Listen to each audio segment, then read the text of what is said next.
Hello guys, how are you all? Welcome back to my channel. So, today we are gonna see, what if Deku had multi-quirks, and got harem with Achiko Uraraka, Mina Ashido, Tsuyu Azui, Itsuka Kendo, and Mei Hatsum, Part 1. So before we start, go check out the author of this fanfic, Komodome. Link is in the description. Also subscribe to our channel, and like this video. So let's begin the video. Here's the sad truth. People are not created equally. Some people are born with more money, more intelligence, more power than others. In another world, people can grow to be young adults, or even become full grown-ups before having to face this sickening reality. But in this world in which we are born, we learn it when we are 4 years old, the typical age when people find out whether they will be born with power or without it. Jukiai Akiniku knows that he was created to be superior to others, yet he does not feel like it, he thinks, walking down the street in jeans, a gray hoodie with red stripes over each shoulder, green Nikes adorning his feet. The power he was born with, his quirk, was only because his parents got together,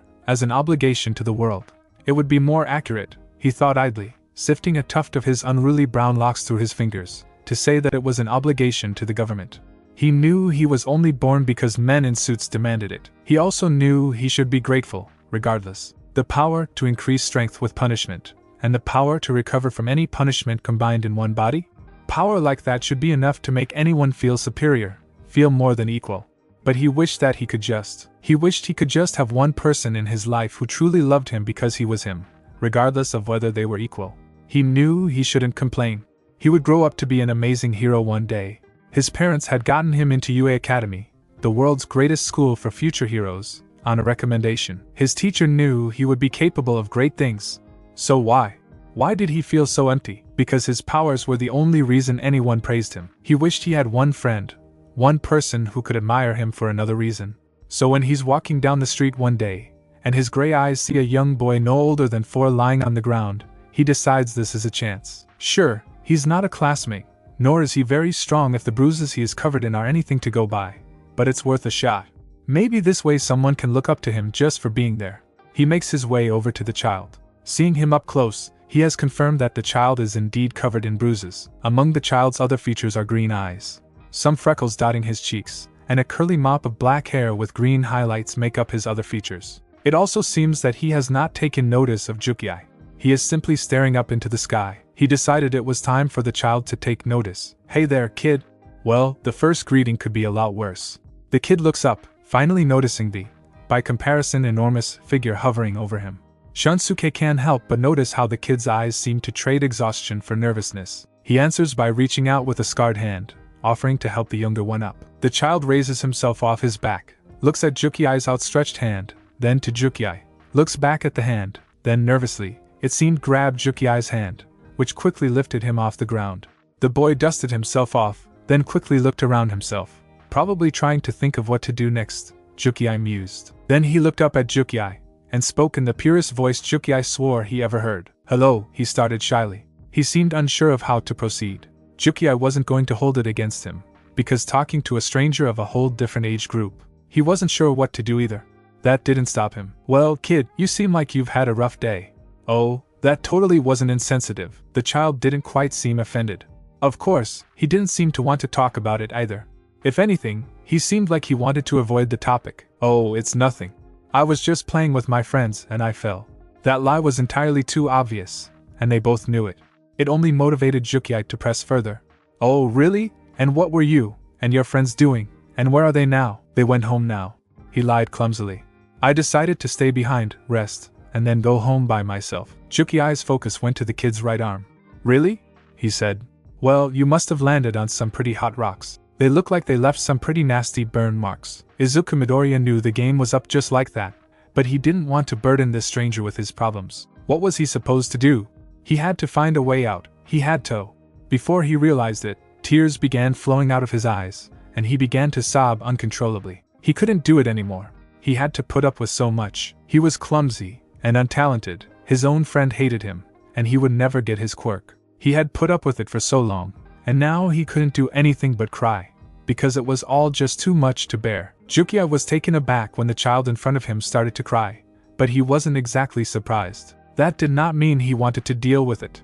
In fact, it was this exact situation he had been hoping to avoid, because he didn't know what to do.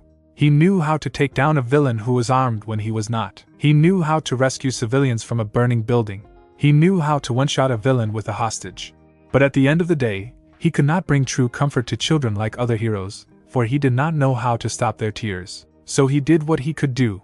He crouched down in front of the boy, and wrapped his arms around him. He honestly didn't know what he was doing. His parents did this from time to time, when he cried, so he just did what came to him. He didn't stop there either, stroking his back with all the gentleness he could muster. He whispered into his ear, resting his head on top of Izuku's. "It's alright. Let it out. Let it all out." He honestly hoped this was working, because he had literally nothing else. Izuku did not know what was going on. First this strange teenager comes along, and then actually talks to him, of his own volition, and without trying to hurt him. What makes it strange is that only his parents and his teachers ever did any of these things, and he was certain that this young man in front of him did not fit under either of these categories. Then he helps him, asks him what was wrong with him, and is now hugging him, like a hero trying to comfort a civilian. But he didn't really care right now. All he wanted was to cry into the comfort offered by this man. So he quickly wrapped his small arms around the man's front, and sobbed openly into his torso. Nothing mattered right now. His world had crumbled on top of his head, and all he really wanted was to cry. And he did. For the next several minutes, all he did was cry until he was exhausted. When the older of the two no longer heard any sobbing, he ever so slightly pulled away in an attempt to get a look at the green-haired toddler's face. "Do you feel better?" he asked quietly. When the small one backed away to face his newfound helper, Juki cringed at what he saw. There were clear red, puffy rings around his eyes. This child wasn't just a normal, childish kind of upset, he realized. There was something beyond whatever abuse he had clearly faced, something that was still bothering him right now, and had plagued him very recently. Juki suddenly felt even more motivated to help this child, however he could. It wasn't any of his business, but being able to help someone just because you wanted to was refreshing, to say the least. With that in mind, he decided to pry just a little more. "Do you want to talk about it now?" The child hesitated for a moment, before nodding reluctantly, and taking Juki by the hand. He needed to find someplace where he was certain he could talk without being heard by anyone else. Eventually they found a park bench, and Izuku sat down with the brunette on his right. They sat down, and for a couple seconds, no one said anything. Juki decided he should say something to encourage the boy to speak, so he started off awkwardly. "What's wrong?" He would admit he didn't know if there was anything he could do, anything he could say to make the kid feel better. He had never been subject to the particular torments that the younger boy probably had. Izuku Midoriya knew there were many things he could answer with, naturally because there were many things wrong, but he needed to start with the very thing that started it all. "I'm quirkless," he answered ashamedly. Juki couldn't help turning quite suddenly to face Izuku fully. He could swear he might know exactly what the problem was already, and the kid had only said one thing. One little thing that meant a lot in today's world. He often heard of quirkless individuals who were unfulfilled because they would have rather had careers as heroes, or they just wanted to have something special. Not only were they denied this, they didn't fit in properly. Juki had only imagined what it was like for those without power. Was this it? Was this what it was really like? "I wanted to be a hero, but I can't do that if I don't have a quirk to save people with. The doctor said that my pinky toe having 2 joints instead of 1 is a sign that I'm never gonna have a quirk. So I can't be a hero. And it's not just that. I-**sniff** I lost my friend because of it." He doesn't want to be with a useless, quirkless Deku. The fact that he had lost his friends came as no surprise at this point. Quirkless kids were treated like second-class citizens by their peers, and said peers often considered associating with them to be costly to their image. But what really caught his attention was the last thing he had said. Deku? As in someone who can't do anything? Judging by how he had used the name, the kid had been called that for some time. This ran deeper than just his quirklessness. He even tried to beat someone up. He wants to be a hero too, but heroes aren't supposed to do that, right? They're not supposed to beat people up, unless they're villains. But he made him cry. Heroes are supposed to stop people from crying, and then he just. Juki only half paid attention, as the green-haired toddler broke down into tears once more.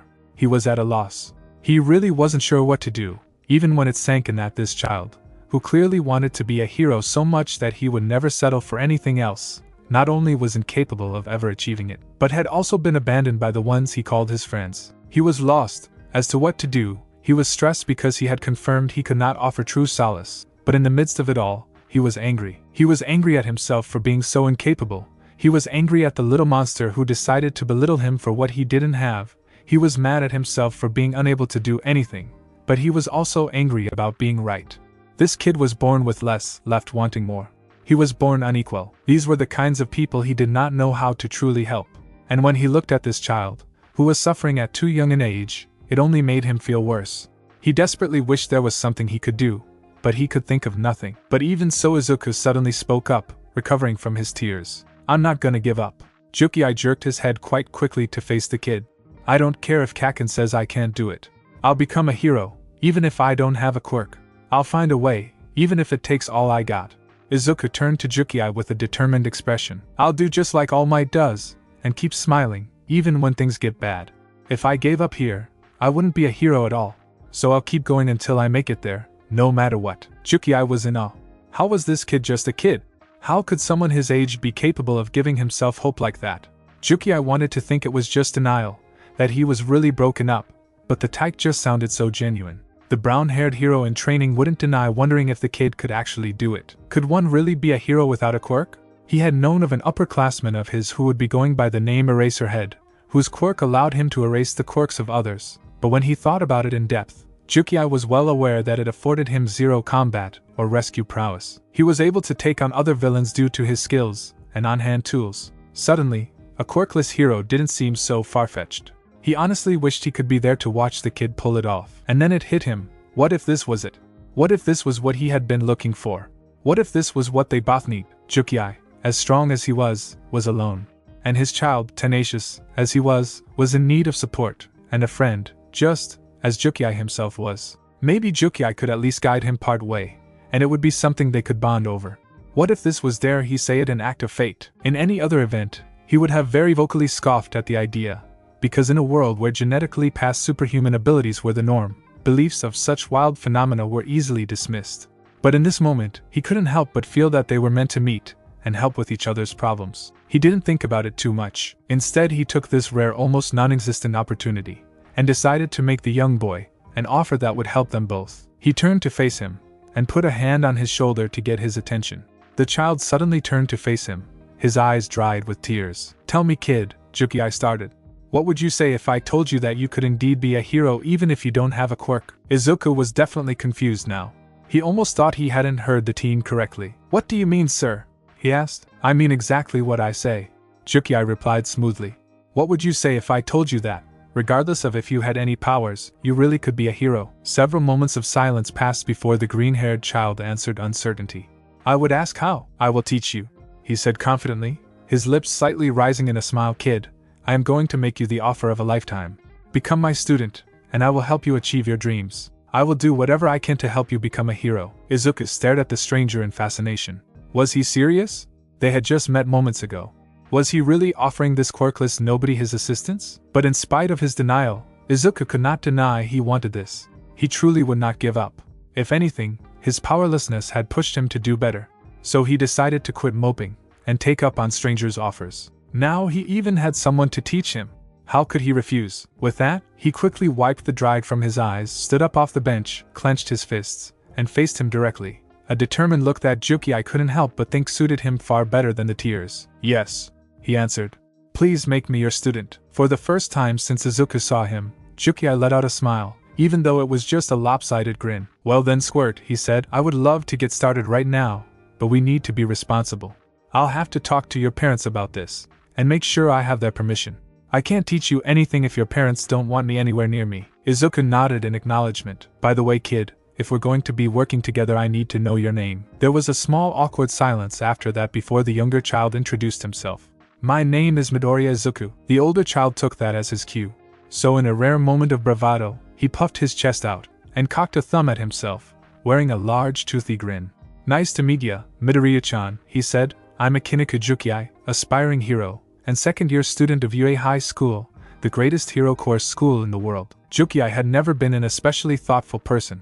His fighting style revolved around him thinking in the instant, never allowing himself any reconsideration of his next move, lest he hesitate. He was not stupid, by any means, or he never would have gotten past the written part of the entrance exam, and he could indeed read an opponent's attack pattern if they took their time to go down. But in spite of his earlier words, he had no idea what he was going to say to either of Izuku's parents about his little offer. What were they going to say when they found out their 4-year-old son had taken an offer from an unruly-looking teenager to train under him in ways that would most likely be hazardous and cause him bodily harm? In spite of his obvious hesitance, here he was standing right in front of the door of the apartment belonging to the family of Izuku Midoriya, standing right beside the young boy in question who was currently knocking at the door. "Mom! Dad!" he called. "I'm home." From the other side of the door, a sweet voice that could only be his mother responded. "Coming, sweetie." Within a few moments, the door opened to reveal a beautiful slender woman with dark green hair, green eyes, and a round face on the other side. This was Inko Midoriya, Izuku's mother. "Izuku, honey, what are you doing home so late?" Inko's motherly question hung in the air unanswered, as she finally decided to absorb the sight before her. First, her son was covered in bruises and burn marks. Second, he was accompanied by a teenager with spiky brown hair and sharp gray eyes that looked at her with apprehension. Third, in spite of his bruises, her little boy seemed excited about something. Unfortunately, the bruises were the only thing that truly registered with her. "Izuku!" She practically threw herself at her baby boy, wrapping her arms around him tightly. She unleashed a barrage of questions pertaining to his wounds. "What in the world happened to you, baby? Where have you been? Are you okay?" Jukiai could only look on in slight bewilderment, as a worrying mother fussed over her son's injuries. It kind of made him feel worse about his own family predicament, since his parents never exactly fussed over him like this. Sure, he demonstrated the ability to heal grievous wounds in an instant, but still. Eventually Inko took a moment to notice the young man who had apparently accompanied her son home. Jukiai suddenly came back at her like a deer caught in headlights. He coughed into his closed palm, and gave an awkward greeting. He said, bowing politely, "I am Akiniku Jukiai." He could have sworn he was keeping his voice steady, but his knees were trembling visibly like they were about to give out beneath him. Suddenly, a distinctively male voice called out from inside the apartment. "Honey! What's going on out there? Is Izuku home?" Suddenly a man popped into view. If Jukiai had to summarize it, the man looked like an adult version of Izuku except without the green hair at the roots. He was tall, definitely at least 6 feet, and his hair was black and curly. His hollowed cheeks pronounced the freckles on his face, and he was modestly muscular. The man got a good look at Izuku, and all of a sudden he set into worrying of his own, following the same pattern as Mrs. Midoriya, except without all of the close contact. "Izuku, what happened? Who did this to you?" This question set both Izuku and Jukiai on edge, as the older of the two knew that he would not want to have this talk again. Fortunately, he would be there to support him if they would take notice of him, and allow him to be present any longer, of course. As if to grant his thoughts, the two adults suddenly looked straight at him, and he once again felt apprehensive about intruding on their personal life like this. But he was not about back down now. "I am sorry," Inko said. "You seem to have brought our son home to us, but I don't believe we have met. Who are you?" Calm, in control, tactful. The highest level of got this. "It is nice to meet you, Mr. and Mrs. Midoriya," Jukiai said in a forcibly calm tone. "My name is Akiniku Jukiai, and if you would allow me a bit of your time, I have an offer involving your son." They looked at him suspiciously. It was appropriate, he decided, for a way to regard a teenager who was interested in their toddler child. "Pardon my asking, young man?" Hisashi asked apprehensively.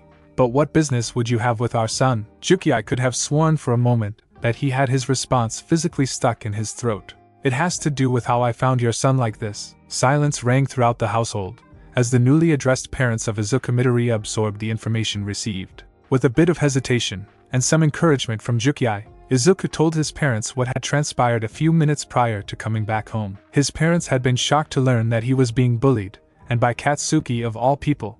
But they were more shocked when he told them the tale of how he ran into this young man, and how said young man had, apparently, him the offer of a lifetime. And upon hearing the offer, they were sensibly shocked that a high school student was making such a proposal. They weren't quite sure what to think. They were currently sitting down, with Izuku between his parents, looking between them hopefully. They continued to sit in silence, watching Jukiai appraisingly. Hisashi was the one to break the silence. "So," he said, "if I understand correctly, you want to train our son, in spite of, because of, his quirklessness, and you believe you can make him a student worthy of, from what I understand, the greatest hero academy not just in Japan, but the world itself.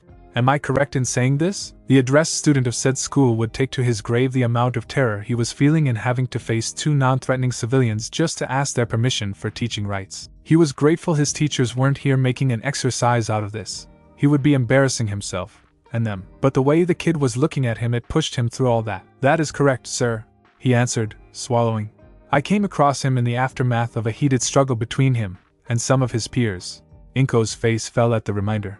I know that it wasn't any of my business, but as the person who found him lying on the ground like that, I felt like I should have at least helped him up. I didn't think I'd be doing it metaphorically too, at least until I had asked him what was wrong. Hisashi's face fell, matching his wife's. I knew their friendship was strenuous at best, he said, but I didn't think Mitsuki's son would take things this far. The guest suddenly looked a bit intrigued. Pardon me for asking, sir, but are you terribly familiar with the boys Katsuki's parents? Oh indeed. This time it was Inko who answered. Mitsuki and Masaru went to high school with us. We became very close over the years. Her crestfallen look returned. We had hoped it would be the same for our children. Jukiai already regretted what he was about to say. Sir and ma'am, I would strongly advise that Izuku keep his distance from Katsuki. Izuku flinched at this. It seemed he wouldn't be allowed to talk to Kaken anymore. I concur, young man, was Hisashi's curt reply. Now, let's get back to the other matter. Jukiai was grateful they hadn't chosen to stray away from that deliberately. Of course, sir. As I said, I believe I may be able to help him become a hero without a quirk. I myself would not be a very promising individual if I didn't actually know how to fight, and I know a senior student at my school who can deactivate people's quirks by looking at them. I know that sounds effective, and it is, but on its own, it can help him fight them. He does that with martial arts, and whatever gadgets he has, as part of his hero costume. I know all this because I have an internship with the same hero as him, and I once asked him about it because I hadn't seen him use it. We ended up discussing it at length. Jukiai paused after this, allowing his audience to soak in the information, before continuing. His quirk is, at best, a binding that only works when he has his attention solely on them. He might, as well be quirkless. I think that, since your son has no quirk, he can put even more effort into physical training. My dad drops me off at a high-end gym every Saturday after school. I'm sure I could get Izuku a membership when he's old enough. I can't put him through intense training until he's 9 though, if he should choose to start, otherwise it would cause muscle degeneration at the age he is now, effectively doing more harm than good. The parents paled at the idea. Therefore, I'd simply focus on self-defense arts, find out which would be best for him, and have him learn no more than 3. He let out a breath. Besides physical training, I'd also have him train his mind. At this he looked right at Izuku. And for that, I'll need him to keep his education up. I'll be keeping standards for him to keep track of his grades when the time comes. If he drops below the line, that will go up, and it'll go up. Believe me, I'm letting him go. Inko straightened her back, and looked at him in approval, while the mentioned toddler seemed even smaller than he already was. His academic priorities aside, I teach him what I can about strategy. Give him some varying mental exercises. Of course, if I'm going to help him save people, I'll also need to teach him what I've learned about rescue operations. I won't exactly have the USJ at my disposal, but I'll see if I can craft him a proper rescue situation myself, for him to learn from. Inko couldn't help but interrupt curiously. Universal Studios Japan? Jukiai wore an amused look at this. Unforeseen simulation joint. It's a large indoor field meant for training hero students at UA in rescue operations. If your son gets into the U.A, he'll be able to train there himself. His general training will, naturally, become more intense as he grows up, but that's for his own good. It did not go over Hisashi and Inko's heads that the young future hero before them had just implied that their baby boy would surely get into his school, said to be the best in not just Japan, but in the entire world. Rumor had it that its students came from places all around the world in an effort to see if they had a shot, and only 1 in every 300 applicants was accepted. They went through tests that would have been considered life-threatening if not for the fact that they happened on a school ground. Rumors also said teachers had free rein to teach their students however they saw fit. It was lost on no one in the room that it included laying their own grounds for expelling students, and the boy before them studying there now thought their Izuku would make it in. Inko was indirectly flattered, for lack of a better term. This young man is so generous. At the very least Izuku would have someone to socialize with, even if he's not the same age. Hisashi's line of thought was not terribly different. Keep it up, kid, you're almost there. It was time, he decided, to address the elephant in the room. Tell me, Jukiai, it's okay if I call you Jukiai, right? Of course, sir. Why exactly do you want to? He was trying to find the right term for it. Mentor our son? The apparent mentor had spent the entire way walking there expecting, preparing for that exact question, yet he could never really be ready for it. That did not stop him, certainly not with how far he had come. No, he was going to see this through. Breathe in, breathe out. I'm a product of an arranged marriage. This shocking bit of information had certainly grabbed their attention before, if he didn't have it now. Inko let out a small gasp, covering her mouth with his hands. Hisashi's eyebrows shot up, clearly not expecting this. The boy seemed like a totally normal teen, apart from being a student at the school for the world's finest future heroes. Izuku sat there innocently confused, having no idea of the subject of an arranged marriage. Juki hoped he hadn't spooked them. He needed to confide in someone. After all this time, he needed someone besides his parents to talk to about it. Juki decided to continue. Have either of you heard of quirk marriages? He asked. Their silence told them that no, they had not. It started somewhere during the third or fourth generation of quirks. Heroes, particularly those of a higher status, would select a partner just for the sake of having a child with a powerful quirk that was either a variant of their own or a promising combination of the quirks from both partners. When my mother decided she wanted to have her damaged stock passed on so she'd have a kid to spoil her when she retired, she grabbed onto my father, whose accelerated regenerative quirk would give their kid a way of recovering from the backlash of the quirk on her side. Izuku may not have had a lot to go on, but it sounded awful, being put together with someone when you didn't want it. You were supposed to marry someone when you loved them. Izuku had a sinking feeling that these people didn't really love each other very much. The adults were just plain shocked. Inko was horrified that two people would try to exploit their children like that. Weren't children supposed to be loved by their parents? That final piece in the concept of love that was family, which one enjoyed the world with. How could they just use him like that? If not for the fact that her family was sitting right there, she would have seized this boy in a hug, trying her damnedest to assure him that he was more than a tool, to ensure that there was someone out there who loved him. But this was neither the time nor the place. Hisashi was mulling over this information. He didn't doubt the marriage was likely loveless. Why should the parentage be any different? How was this teenager before them even functioning right sociality-wise? Was he simply given the right social guidance by one of his parents? If so, it was likely to be the father, since he was dragged into it. Just because he wasn't willing to do it in the first place didn't mean he had to spite the child. And they did it. Juki continued, they had the perfect offspring in me, right off the bat. I had both their quirks, exactly like Mommy Dearest wanted. I took no effort for him to mention his mother with only the most spiteful sarcasm. For years after my powers manifested, my mother put me through hell just to make sure I could be good enough, that I had a place among only the best. I could only confide in my classmates during my time at school, but when I found out they basically had a social ranking based on one's quirk, I felt like I was the jerk. Like I was the reason those at the top were putting down those with less power than themselves. I couldn't stand it. They could only imagine. Children acted irrationally under peer pressure. They would do whatever it took to fit in, and if they didn't have it in them, they were cast out of the system. No one gave their life any value. When I got into the UA, I thought it would be different, their gray-eyed guest said. I thought students there would be proud, upstanding servants of society. I was wrong. They were just as self-entitled and greedy as anyone else. It's too bad, really. Even the UA doesn't seem to have tests for spirit, or most of them would have likely been outed. I honestly wasn't all that upset. I had practically given up. Apart from a few social liberties here and there, I was my mother's puppet. I was no hero. I was nothing. What the hell was this kid talking about? Hisashi had only wanted to know why the sudden interest in their son. Why did he feel the need to bare this soul to them like this? But when I met your son, he said, his tone suddenly shifting, I saw someone not unlike myself. Someone who was thrown out and locked out, although it was because of something he didn't have, rather than did. But he was still alone. He learned that all people are not equal. I honestly thought it would just be another reminder of how powerless I truly was that he turned to look them both in the eye, as best he could. I couldn't do anything. Inko was grateful he had even taken the time to consider it. Most other children just ignored him completely. Hisashi wasn't sure, but he thought he could see where he was going with this. But when he said he wouldn't give up, it made me wonder, what if he was the friend I was looking for? What if I could do something to help, and be closer to someone? Inko looked at him with a surprised look. Yeah, Hisashi thought.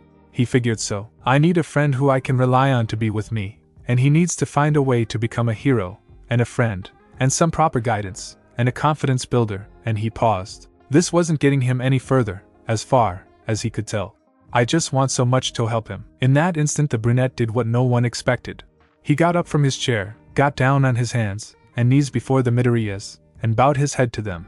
Needless to say, they were taken aback by the gesture, but it was clear whatever he had to say he wanted to mean, and assure them he meant it. Please give me this one chance. Your son has a big heart, I can already see that much. If he could have an opportunity to properly train under someone, his dreams could become a reality. Please let me be the one to mold him, to guide him down the path of the righteous. Please let me bring him the strength to help others when they cannot help themselves. Please let me help him prove to himself that he can be a hero. And like that, it was done. Okay. Confused by the sudden response, The teen looked up to see Hisashi staring at him with a calm but serious expression, with Inko looking at him in surprise, and Izuku. Izuku didn't even register his father's statement. He was looking Juki dead in the eye. The way Juki was looking at him, it was like no one had even told him before. Not even his own parents. Did he just become the first? I said. Hisashi repeated, yes, you have permission to train our son to become a hero. Hisashi, Inko feebly protested. Didn't you hear what he said? It could be really dangerous. Izuku's just a little boy. I did hear him, Inko. Hisashi replied calmly. I hear what he said about the risks. I also heard him when he said Izuku could be a hero. Inko suddenly realized what he was implying. The aforementioned little boy had turned his attention to his father, who was still wearing a calmly serious expression, with shining eyes. His father turned to look back, a solemn look adorning his face. Son, he said, we, your mother, and I, we didn't tell you what you wanted, needed, to hear. And for that, I'm sorry. We failed you, as parents. Inko's face fell yet again, as she recalled telling Izuku how sorry she was, how she wished things were different. She realized it sounded like she had given up on her little boy. She never wanted him to think that. But you, the father continued, turning to Juki.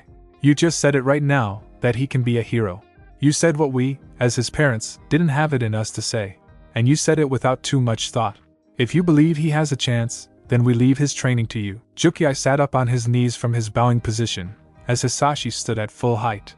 You have my permission to help him be a hero. He then turned to his wife. What about you? When everyone looked at her, they realized she was wearing a sad smile. They wanted to believe that was a yes. But Hisashi knew better than to jump to conclusions before his dear Inko confirmed her thoughts vocally. He had learned his lesson. Suddenly, she stood up from her spot on the couch, and bowed. Please teach our son everything you can, she said quietly. Juki wanted to sing. He had their express permission, but her tone turned dark. If I find that my baby's been crippled or mentally scarred, and you are responsible. She lifted her head, and suddenly her eyes danced with green fire, and the area around her seemed deathly cold. You can forget about being able to train your own self. The males in the room trembled, naturally. Juki was intimidated, sure, but he was also in awe of the raw protective aura Midoriya-san was emitting. Was this what a real mother was capable of for their child? Suga, understood, Midori-san. No harm will come to Izuku while he is under my tutelage. She lost the dark aura after that. Now then, Juki spoke before turning to Izuku, and kneeling before him. We need to discuss the specifics of your training. I already went over an overview of what you'll be doing long term, but we need to discuss what you'll be doing for now. Training will begin every 4:00 p.m. -5:00 p.m. on Mondays through Fridays, and 9 a.m. to 2 p.m. on Saturdays and Sundays. We'll need to teach you how to strike someone. You've never actually fought, have you? Izuku looked at the ground in shame, shaking his head no. Well, there's no shame in that. In the years to come, fighting will become second nature to you. We'll start with teaching you how to hit someone.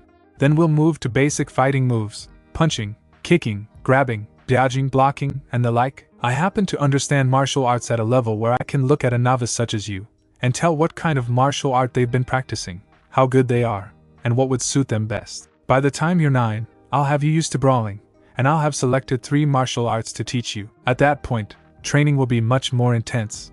And allow me to reiterate from earlier, your studies should not have to falter just because you put on a little muscle. In fact, when you're not slamming a dummy or lifting weight, I want you hitting the books. If I find out your grades drop in the slightest in primary school, I'll double your training to help you catch up. That will be a strike, each of which will be a doubling of the last work rate. On the 3rd strike, I'll drop you altogether. Got it?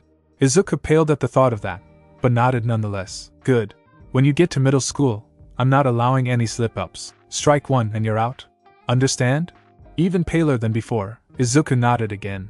Okay. The fact that you understand all of this speaks a great deal of how sharp you are, so it shouldn't be too hard for you after all. After that, the young mentor stood up on both feet. So when do you want to start? Izuku, who had spent the entire ordeal in complete silence, answered instantly, and resolutely. As soon as I can, Juki grinned. Well then, today is Saturday. I was just on my way to the gym when I found you. And the time now is he checks his watch at 10:30 p.m. You're already late for your first session. He teased me. Oh goodness. Inko panicked, followed by her son. Izuku, if he's serious, we need to get you to your new training place fast. She turned to the student teacher. Ikinaka-kun, where do you train? I can drive us there. You want to find the Saika Champions Gym. It's a large joint for all types and ages. It's only 4 blocks away. Well, we need to hurry if my baby's going to make any progress. Hisashi, Get the car running, now. Yes, dear. Hisashi sighed. She still worried too much. In the middle of all the commotion, Jukiai allowed his vision to travel to his young, brand new apprentice. And he was looking back, a smile on his face, and his eyes positively shining. It almost seemed like a quirk, but Jukiai knew without Izuku saying it that he was indescribably grateful. And it was an unspoken promise that Izuku would not let him down. He could only smile back. Had he just become someone's hero? He certainly hoped so. I see great things for you, kid. He spoke. Great things. Oh, by the way, I forgot to mention that this is the story of how Izuku Midoriya became the world's greatest hero. 2 years later, Jukiai had kept his promise to train Izuku with the free time he had. Unfortunately, between having to do his own studying and training, and having to go through internships, Izuku had to do most of the exercises that had been provided on his own, barring the supervision of his parents. This had pushed Jukiai to write down a precise schedule for Izuku to follow in his absence. It started with stretches in the morning, consisting of 10 reps of the various stretches. These were followed by a diet-friendly breakfast, since he needed to maintain his health, and then he went to school on weekdays. On weekends, he would jog with Jukiai to the gym, and wait for him to finish. He would then spar with him in private at the dojo Jukiai attended, which taught several martial arts. Jukiai taught Izuku basic moves, but never taught him any of the actual martial arts, as he said he wouldn't, not until he was 9. He also told Izuku to get several balancing exercises done. Izuku had, per their agreement, kept his grades up when he began primary school, and Jukiai was very impressed with what he had been shown.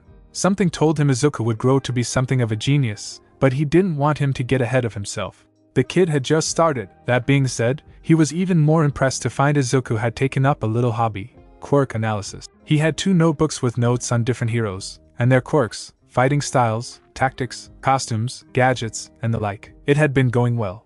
So well, in fact, that Jukiai had decided to give him a day off. Currently he and his mother are taking a trip with his mother to a park in Shiba. His mother had allowed him to go a ways ahead of her, as long as he stayed within the park. After wandering for a short time, Izuku came to a creek. This was ideal. After about 2 years of likely more hard work than most or possibly even any his age, Izuku just wanted to do nothing for a moment. To think about what he had gotten done. The green and black-haired child had always been doing something. Now he wanted to think about what he had been doing. That was something very few people knew about Midoriya Izuku. For all of his insecurities and bashfulness, he was a thinker. It was actually he who had understood the other reading of his given name. He never clarified because, unlike him, Kaken actually enjoyed the attention. Now he was regretting it big time. Back on the subject of actually thinking about his progress, Izuku liked to think he had changed for the better in the last 2 years. He was still fairly scrawny since no intense training had been done, he couldn't talk to strangers without stuttering, and he barely interacted with anyone at school, let alone actually stood up for himself. He even still flinched whenever someone reached out for him. The move to a new neighborhood made it easier for Izuku to avoid Katsuki, but Izuku still found himself crossing paths with him from time to time. It never ended well, but he was going down the right path. He had better grades than most his age, no matter who tried to put him down, or how much he wanted to curve them to avoid the unwanted attention. He knew how to properly throw a punch, as opposed to kids who just brawled. He even turned down his hero merchandise. In particular, he focused solely on limited edition stuff for All Might, and he widened his horizons to other heroes he considered to be role models. He was changing for the better, and he had Jukiai-sensei to thank for it. Suddenly Izuku heard noises, that of a body shuffling along the ground, and a sigh. Looking around, he saw to his left a boy no older than himself. Black, shaggy hair overshadowed eyes of a less familiar red. His skin seemed an ever so slightly darker shade than his, and he had a light scar over his right eye. He was wearing blue shorts, and a shirt with a little man in big red characters. The stranger, who seemed to be around the same age as Izuku himself, was looking right back at him. Hello. Oh shoot! He was greeting him. He had to say something. He was surprised to hear that the stranger sounded rather nervous. Was that what he sounded like? Not important right now. This was a potential positive peer interaction. Hello? Well, he supposed that was a practical way to confirm they had one another's attention. Fun fact. It takes exactly 5 seconds of no conversation for a silence to become awkward. It was 7 seconds before Izuku decided to say something. When did you get here? I didn't notice you earlier, the black-haired boy spoke. I just got here. Silence resumed between them at that moment. Izuku decided if they were going to talk about anything, they should at least know each other's names. I'm Midoriya Izuku, Kirishima Eijiro. Well, at least they got that out of the way. And Izuku had confirmed that, indeed, the boy before him was as nervous as he was. What are those characters on your shirt? The now named Eijiro Kurishima perked up at this. Ah, they say, little man. No, I knew that. I meant, why do you have them there? Oh, my dad says I'm going to grow up to be a real man, like him. I hope so. I want to grow up to be a manly hero, like Crimson Riot. Izuku himself revived this. He was more than grateful to move to the topic of heroes. Oh, the chivalrous hero, Crimson Riot? He's so awesome. He stands for everything not just found in a hero, but in a man too. At least, that's what he says. Are you really gonna be a hero like him? Suddenly, Kurishima seemed crestfallen, as if he wasn't so sure himself, or, equally suddenly, the black-haired boy seemed to make a very familiar image. I want to, he said, his voice small. He looked at the ground. But I don't know if I can do it. I mean, Crimson Riot is cool, brave, and tough. His voice became wobbly, and Izuku hoped he could get all of his thoughts out so he could help him. I'm a coward. I remember 2 years ago some kid was defending another kid from a bunch of bullies. I wanted to help him, but I was too scared. What kind of hero am I if I can't help someone else just because I'm scared to get hurt myself? And when I did manage to try, and move, his voice cracking, he was sure. ICC can't do anything. And my quirk's pathetic. I can harden MM myself, but I can't be any stronger than plastic. I tried to defend someone else with it, and not only did I fail, I cried because I got hurt so bad and he didn't sob, but he allowed the tears to run down his cheeks. He really didn't want to say anything else, lest he actually cry. When the quirkless child heard the kid before him talk, he heard something not unlike his own words from once upon a time. He remembered how desperately he wanted to be able to do something, to have someone else assure him he could. He had to say something. He had to be there for someone who needed it. He put on a determined face. I want to be a hero too, he said. It's all I want. My whole life is heroes. Right now I'm filling up notebooks with facts about all sorts of heroes and villains. Crimson Riot is one of them. Suddenly, Eijiro looked at him, his attention fully on a very steadfast Izuku. Did you know that he was afraid, not just sometimes, but every moment of his career? Yeah, I remember, Eijiro replied, blinking his slightly wet eyes. The interview, he said that it is my favorite video. This allowed Izuku to continue. In his early years, some civilians even died because he froze up when he saw a villain. Do you know what he said about someone that doesn't feel fear? Izuku left his question out in the open, waiting for Kurishima-kun to respond. Suddenly, the red-eyed kid looked him straight in the eye, his tears not deterring him in the slightest. He said that anyone who isn't afraid is an idiot, and the one thing that scared him the most were the faces of people he couldn't save. You say you were frozen up. Izuku took on a determined look, but to me, it sounds like you were afraid for what could have happened to that boy more than you were scared for your own safety. Next time when it happens, when you become a hero, you'll do what you have to do. Izuku smiled at him. Crimson Riot also said to live without regrets is the best way to be. Eijiro raised an arm to his face to wipe the tears out of his eyes. He straightened his back and looked at Izuku. He allowed himself a wide smile, which revealed very shark-like teeth. Thanks, Midoriya. But it's kind of weird that you would help me. That's what a hero does, the green and black-haired boy responded. They interfere where they are not wanted, and help whether anyone asks them to or not. And since I am helping you, I can also help you become a hero. Huh? Really? Yeah. I can ask my teacher. If he can teach you, and if he says yes, we can work together on becoming heroes. And then, he suddenly gave Eijiro a serious look. Now I have to ask you, what kind of hero do you want to be? Eijiro thought for a moment. He had no idea. He wasn't sure if he could be a real hero, not being able to move in a real emergency. But maybe that was his answer. Tightening his hands into fists, he responded unwaveringly. I am going to be a manly hero that can run into any situation, to save everyone without hesitating. It's a promise. I'll take you to meet my teacher the next time I go to see him. Maybe he'd be willing to help you too. Maybe I would. An older voice suddenly jumped from out of nowhere, as they shrieked in surprise, and turned to face the speaker. They found a senior year Jukiai Kinnick standing not 5 feet away from them, now taller, and with more defined muscle hidden underneath his red track suit and black sneakers. He was glaring at Izuku, as if he had committed a gravely sin. He spoke again. Midoriya Izuku, I told you to jog 5 laps around Chiba Park, and I found you chatting it up with some other little snot? That's 15 laps for both of you, now. He had never said that. He was just using this to solidify their oath. Huh. But, now, Izuku lost what little energy for protesting he had left, running off down the riverside, Eijiro looking on in confusion before feeling a small shove forward. You too, kiddo. Huh? The sharp-toothed child looked at Jukiai in confusion. What? Why? You want to become great heroes together, right? You promised each other. Aijiro nodded, not following. Well, as Izuku-chan's teacher, I'm not gonna let you be too weak to help him, to help yourself. The teenage trainer gave him a thumbs up. If you want to keep your promise, then you'd better start now, before you fall too far behind. Aijiro took on an expression of realization, as he came to understand what the stranger meant. Midoriya was working harder now to keep his promise. If he was going to grow alongside him, he should do the same. With these thoughts in mind, he sprinted off after Izuku, who had gained a fair head start, Juki-ai smiling warmly. Inko, meanwhile, sweat dropped. After 2 years, she was really starting to wonder about his methods. Eventually, Aijiro had caught up to Izuku on their trek down the river, the two of them panting, as they tried to keep as far ahead of their spur-of-the-moment trainer. Pant, what exactly did he mean about 15 laps? Aijiro asked worriedly. Izuku turned to Aijiro, and answered between breaths of his own. Pant, he wants us to *pant run around Chiba 15 times. Oh. Pant, great. Before Izuku could respond, he found himself running into somebody. Aijiro slowed down, and came to a stop, as he then turned back around to help his freckled friend up. Oof. Took a moment to gain his bearings, but when he did he muttered out a quick apology before suddenly getting a look at who he ran into.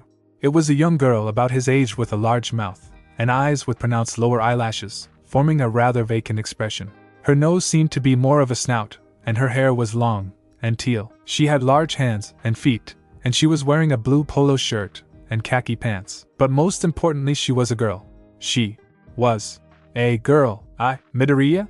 Aijiro looked at his newly made comrade in concern. Despite the substantial increase in dash, and for that matter his manifestation of the existence of his confidence, the green-haired trainee was still less than adept at talking to others, especially girls. And considering he had just knocked this girl over because of his lack of attentiveness, his reaction was really the best one could have hoped for in terms of actual positive interaction. The still rather timid child got down on all fours in a bow, and apologized, as sincerely as he could. Gomen nasai. I wasn't looking where I was going. I didn't mean to hurt you. Gomen kudasai. The young girl in question did not seem terribly offended to begin with. She just blinked twice at him before getting up, dusting herself off, and did not escape Izuku's or Aijiro's notice that her form was hunched, and she had her hand out in front of her, not unlike a zombie. She spoke in a nasally voice. Daijobu. You didn't really hurt me badly. The landing just stung a little. Though if I may ask, why are you running so fast? Izuku scrambled up from his spot on the ground, and attempted to form a coherent reply. It was totally within his ability to talk properly, but it still did not escape him the circumstances in which he was speaking. He was talking to a girl, and she was talking right back to him. It was not lost on Aijiro that Izuku was too nervous to speak, so he decided to step in by answering for him. We're jogging around Chiba, he said. He stopped short, as soon as he remembered why he was running with him. Our trainer is pretty scary. Finally his partner began to form words. That is, he's really not that bad, Kirishima-kun. Once you get to know him, he's a really great guy. His returned ability to talk probably had something to do with the fact that he was technically addressing Kirishima right now. Oh, really? The girl perked up curiously. What are you training for? Aijiro pumped his fists enthusiastically. We're gonna become heroes. We've got to work as hard as possible if we want to become the greatest we want to be. The strange girl put a finger up to her lip thoughtfully. You seem a little young for any particularly intense training. Are you sure you're okay? Kawaii. Izuku thought about the girl's gesture. That could wait. Right now he had to do something to prevent making himself look like a complete clod. It's fine. It's not as hard as it seems. We want to become the best of heroes, so we've got to work harder than anyone else. It suddenly occurred to him that he hadn't properly introduced himself. In an attempt to reduce his nervousness, he stuck out his hand in anticipation of a handshake. I'm Midoriya Izuku. This is Kirishima Aijiro. Yo! Aijiro was always excited to meet new people, she said, as she shook their respective hands. Holy whoa, a girl was holding his hand. I'm Ajuitsuyu. For the second time that day, Izuku attempted to start a conversation with someone his age. So what are you doing out here, Ajui-san? Oh, I'm actually just doing a bit of training of my own. In case you didn't notice, my quirk makes me like a frog, so I was going to see if I could clear this river. Well, that explained her appearance. Not that it bothered him. She was actually really cute. Izuku felt his cheeks heat up, and he hoped he didn't look too silly. To try and distract himself, he took a look at the wide river to which she was referring to. Oh, doesn't that seem a bit dangerous? Don't worry. It's not very rocky, and the water is deeper than it looks. Oh, have you done it often? Indeed I have. Karo. The boys jumped at this. Did she just croak? Izuku knew certain animal quirks made people more similar to animals, but the occasion on which they made the actual noise of their respective animals was actually fairly rare. Tsuyu flinched, as she realized she had croaked again. "Yeah, I know," she said, sounding a bit rueful though not losing her blank expression. "I croak just like a real frog, but I can't really control it. Sorry if it bothers you. I try to do it less than before." "No!" Izuku suddenly shouted, and his present company was taken aback by his outburst. Suddenly, the bashful trainee completely realized what he had just done. "I mean, you don't have to stop doing it if you don't really want to." He took a deep breath. "You should never stop being you just because someone else doesn't like it. You should always be yourself, especially if you want to prove you have the courage of a real hero. If you can't do that, how can you say you have the courage to help other people?" Beneath her stoic manner, the anthropomorphic frog girl was more than a little gobsmacked. Most other kids thought she was bizarre, that her tongue was just a worm in her mouth, and that kids shouldn't be making any of the noises she made. Her parents told her it was simply a phase, which they would grow out of, and they would mature more. Besides, Izuku smiled shyly. "I think your croak is really. Tsuyu turns her head to the side cutely, and Aijiro scratches the back of his head confusedly. Izuku decides he does not have the courage to say what he was about to say while looking at either of them. So he turned his head away, his voice barely above a whisper. Cute. Oh God, he had actually said it. He actually thought to praise someone. And now it was going to hit him back hard. She was going to slap him, laugh at him, call him a dork of the highest grade, and take away whatever self-respect he had at an insulting speed of Mach 110. "Call me Tsuyu." Izuku blushed. Aijiro blinked. "Huh, I'll call you Izuku," she said, before turning to Aijiro. "And you, Aijiro." Izuku blushed harder. "Okay, sure," Aijiro replied. "Hey, since you're training too, you want to try doing it with us?" Tsuyu nodded. Kero. "Okay, great." He spoke hurriedly. "We should start right now, before Trainer San catches up to us." And then, to the surprise of both boys, when the frog female turned in the same direction they were running, she did not run, but instead hopped at a fast pace. They gawked slightly before running to catch up. Sometime later, Tsuyu decided to stop near an alleyway. She had to admit he was impressed with the other's ability to keep up with her, despite her inherent advantages, but she decided she should let them take a break before they combust. She didn't have to wait a full 15 seconds before they were completely caught up with her, albeit panting for breath like it was a scarce resource. "Wow," Aijiro manages to get out. "You're really fast, Ajiri," the girl simply shrugged. "You guys were good too, even though your quirks don't give you any permanent physical boosts." Kero. "Call me Tsuyu, but you didn't have to stop for us." Izuku wheezed out. "Of course I did. You two are exhausted, and I felt bad for leaving you behind like that." "Dang," Aijiro said. "That's really great of you, Tsuyu." He kind of wanted to say it was mainly of her, except she was her. Suddenly the three of them heard a noise, sobbing. It was coming from the alleyway. Let's make something very clear. Among three of them, Midoriya Izuku may have been intelligent beyond his years, and he may have been very cautious. However, he was still only 6 years old, and he still had very much to learn.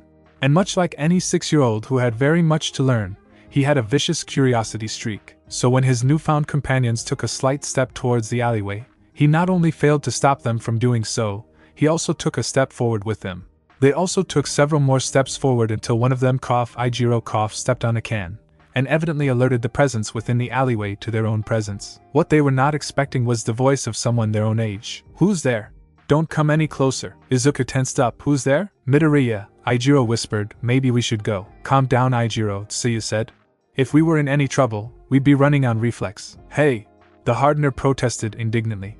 "I knew that." "Please," the voice pleaded. "I don't want to hurt anyone." "Izuku Midoriya, hero instincts, activate." "Come on, Kirishima-kun, Ajiri-san. We need to find whoever is in here." "Midoriya, come on." The red-eyed boy protested weakly. "Let's go." But Izuku was having none of it. "Don't argue with him, Aijiro-chan," Tsuyu said, following Izuku's lead. "This is serious. Someone could be seriously hurt." "I know," he said as they moved in.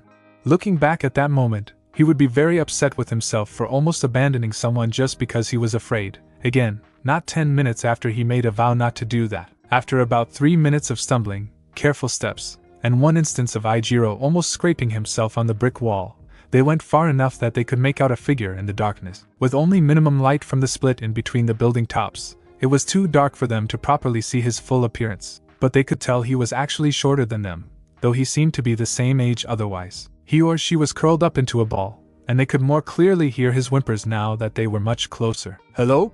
Izuku tried. "What's wrong?" Suddenly the voice became even more panicked. I said get back. I don't want to hurt you. Hurt us? What do you mean? My quirk. It's too strong in the dark. I can't control it. Well, maybe it would help if you were moved out of the light. They offered helpfully. Could you help me up, Nanny? I ran in here and sprained my ankle when I tripped on something.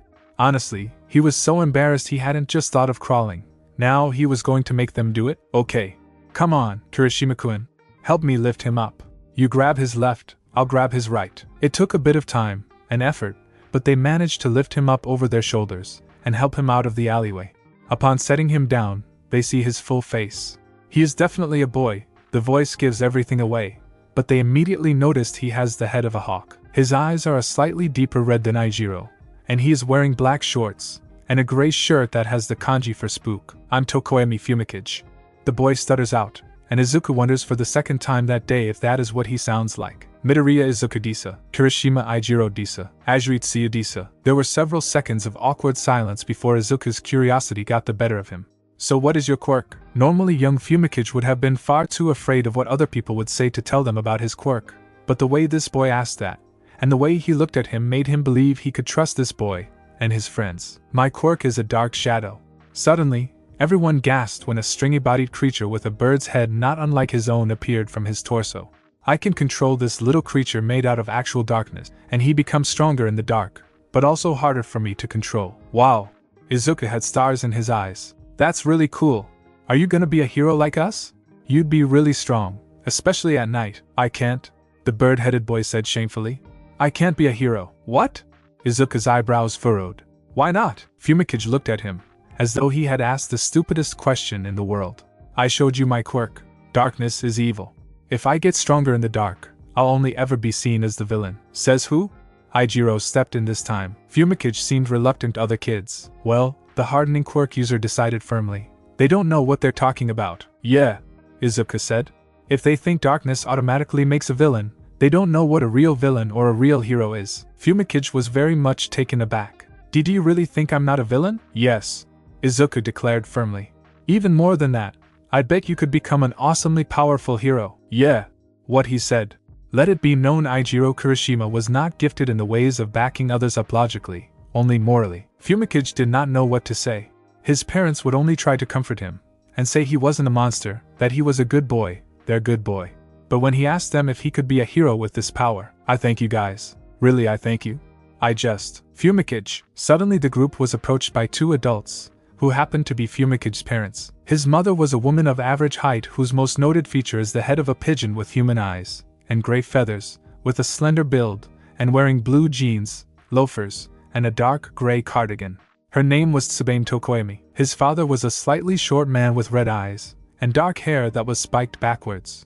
His skin was pale, and he wore gray khakis, black Nikes with green accents, and a brown polo shirt. His name was Kurai Tokoemi. Gomenasai, Okasan. Fumikage apologized. I just got upset when those kids called me a monster when I used my quirk to fight them after what they said about your face. The apparent father nodded in approval, speaking in a voice that was deep, without any pronounced emotion. That's my boy. Defending his mother's honor. Ha ha. But you know the rules. No quirks in public. Yes, Ota-san. It's okay though. 'Cause my new friends told me I can be a hero, and I'm going to make my quirk stronger to do it. His parents took in the side of the ragtag group of children. They were his friends now, and was he really certain about this? Well, his mother said, if that's what you wish, Angel, if pigeons could look determined, that would certainly describe Miss Tokoemi. It looks like I will be able to discern the difference between our abilities after all. His father spoke, allowing a smile to stretch across his pale face. Izuku decided to speak up.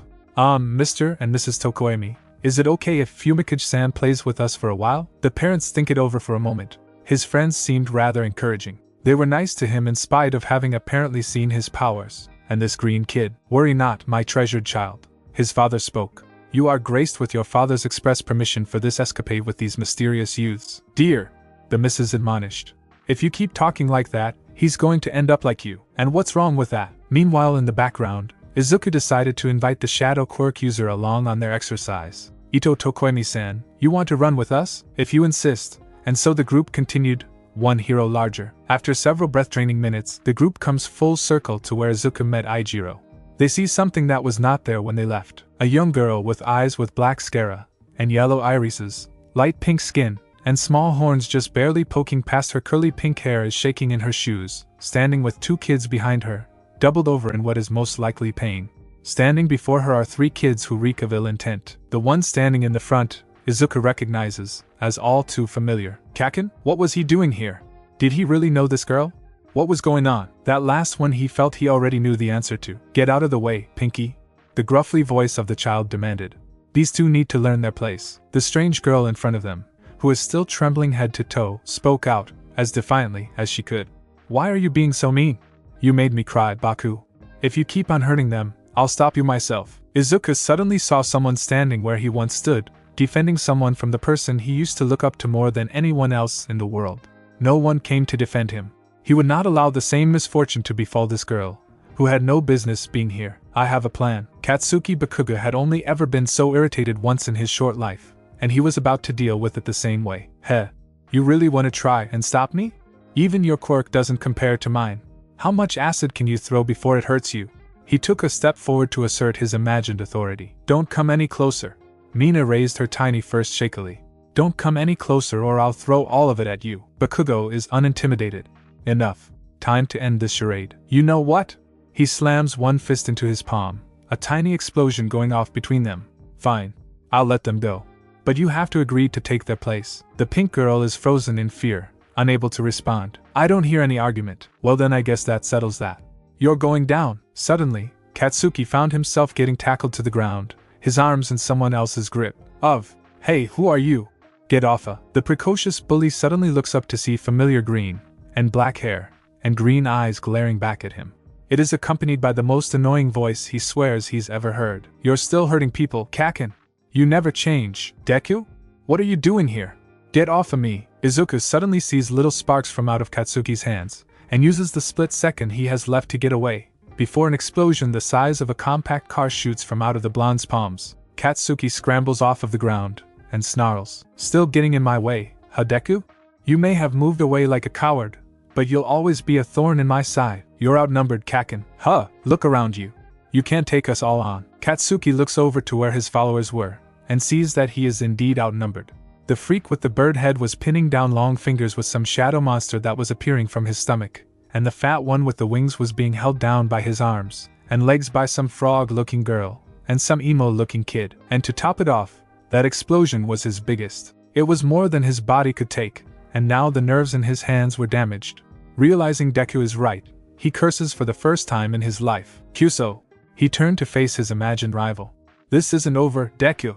Next time I'll kill you and your friends. And with that, he runs in the opposite direction of the other kids following him were released from their respective holds once their boss is far enough ahead of them that they cannot see him clearly. With the main issue gone and dealt with, the quirkless child turned his attention to the 3 would-be victims. Are you? Before he could fully articulate his question, he found himself tackled to the ground and bought a pink blur. Upon regaining his bearings, he discovered that the pain girl had him in an embrace. Thank you? Izuku could only make several flustered gurgling noises in response, as he blushed like crazy. A girl was hugging him. This did not bother the girl, who was not paying attention, as she rambled off. I was so scared I ran into that guy, and I decided to follow him around because I thought he was cool, but then he was bullying these 2 kids, and I tried to stop him, but he was so scary. And then you jumped in, and you were so cool. Your dodge when he exploded was awesome. Thank you so much. Izuku Midoriya, flustered levels, off charts. I think she broke him, Ijiro said. Tsuyu didn't know why, but she was getting this strange feeling of frustration seeing Izuku in this girl's embrace. Excuse me, she interjected, getting the strange energetic girl's attention. I think you flustered our friend out of commission. Mina held her savior at arm's length to examine him, in all his blushing glory. Amigosh, are you okay? I didn't mean to spook you. I was just so excited when you saved me. And these 2, she turned to where the other 2 kids were on the ground in pain, only to see that they were no longer there. What she did not know was that while she was hugging the living daylights out of her personal hero, they had decided they should simply go because there was no need for them to stay any longer. Oh, she simply said. Oh well, I'm Ashido Mina. Nice to meet ya. I'm Ajiri Tsuyu. Kero. The frog girl introduced herself. Call me Tsuyu. Kirishima Ijiro. The boy introduced himself boisterously. Nice to meet you too, Tokoyami Fumikage. It is pleasant. The now named Mina Ashido turned to face Izuku, waiting for him to introduce himself, but he was still a little too flustered from the unfamiliar contact. So the bubbly girl decided to guess herself. Okay, let me guess. That Bakugo boy he called you. Her face lit up in remembrance of Deku, right? Izuku managed to snap out of his flustered state enough to actually talk to her, his blush toning down slightly. Actually, my NNN name is Midoriya Izuku. Oh? She tilted her head curiously. But that boy Bakugo called you Deku. That's just what he calls me. The character for Izuku can also be read as Deku, and that means someone who can't do anything. Shows what he knows. You did do something. You saved me. Izuku's blush returned in full force. But is that why you called him Kakin? I thought his name was Bakugo. It is. Kakin is just what I call him. Really? But why? It sounds too cute for a bully like him. So you asked, do you know each other very well? Izuku looked crestfallen. We used to. I moved away. Good. Aijiro stated firmly. I wouldn't want to live near that jerk. A shattered bond, Fumikage said gravely. Everyone turned to him, surprised at the dark tone in his voice. He blushed hotly. My dad does that sometimes. He sounds really cool when he does it. He's not that bad, Izuku said, causing everyone to raise an eyebrow. He's just super proud, and confident, and brave, and strong, and really mean. Tsuyu interjected bluntly. He's not that bad. I disagree. He could tell they weren't asking, but he felt compelled to tell them? Why? Why does he feel a selfish need? They didn't need to be bothered with his problems. I swear he's okay. He only started acting like this once his quirk manifested. Yeah, sure. Whatever. Mina was not too convinced. So, what are you guys doing out here? We're training to be heroes, Aijiro said, slamming a fist into his palm. Gasp, cool. That Baku kid said he was going to be one, and that he and his friends had an agency or whatever, but I don't know. Say, I'm curious, what are your quirks? I can shoot acid until it starts stinging. Aijiro introduced him with a measure of pride. I can harden my body, though now I can only make myself hard. As wood, I'll make it way stronger. Tsuyu went next. I can basically do anything a frog can do. Kero. Next was Fumikage. I can control a shadow monster that becomes stronger in darkness. Everyone turned to Izuku, who suddenly was feeling very nervous, as he remembered the reason he didn't have any friends. He had no quirk. Nothing about him was special.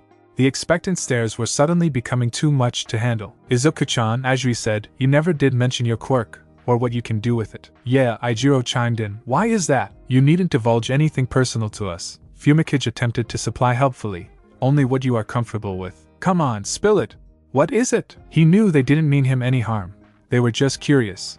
That did not ease the pit in his stomach. Izuku swallowed hard, and he was quite certain everyone could tell how nervous he was. This was a big moment, wasn't it? The moment when he risked losing friends, as quickly as he had made them. He had experience with how other kids treated powerless peers. It constantly reminded Izuku of what he'd learned when Bakugo beat him up for the first time. Suddenly, he remembered the mocking of his powerlessness, of kids who had told him he'd never amount to anything. Midoriya, of the doctor, who had so lethargically told him he would never get a power of his own. Hey, Midoriya, of his parents, who may as well have told him he'd always be a quirkless nobody when they said they wished things were different, not even really answering him when he so desperately wanted them to tell him he could still be a hero. Midoriya. Suddenly, Izuku broke out of the darkness that had surrounded him, and it quickly became apparent that he was breathing a little erratically. After several seconds of calming down, he looked around to see his audience looking at him with a bit of both worry and anticipation. Suddenly, he decided he shouldn't worry so much about their opinions. They had just barely met him, and he was quite used to being dejected. And here he was still moving forward, a mentor on his side. He decided that if they were going to hear the truth, they were going to hear all of it. He took a deep breath, and out it came. I'm quirkless, he told them. Their looks of surprise and confusion were completely expected, but what he did not expect was that several seconds had been spent in silence. He thought they would have started laughing by now. When I got my results, the doctor made absolutely sure. He said it would never happen. He looked crestfallen at that, before continuing. But I really want to be a hero, he said earnestly. There's nothing else in the world I want to be. Not having a quirk is just going to make it a lot harder, and I have someone to teach me, so it won't be impossible. He noticed they were still staring. They hadn't responded at all. Were they too shell-shocked by his first statement? Had anything else he'd said even registered with them?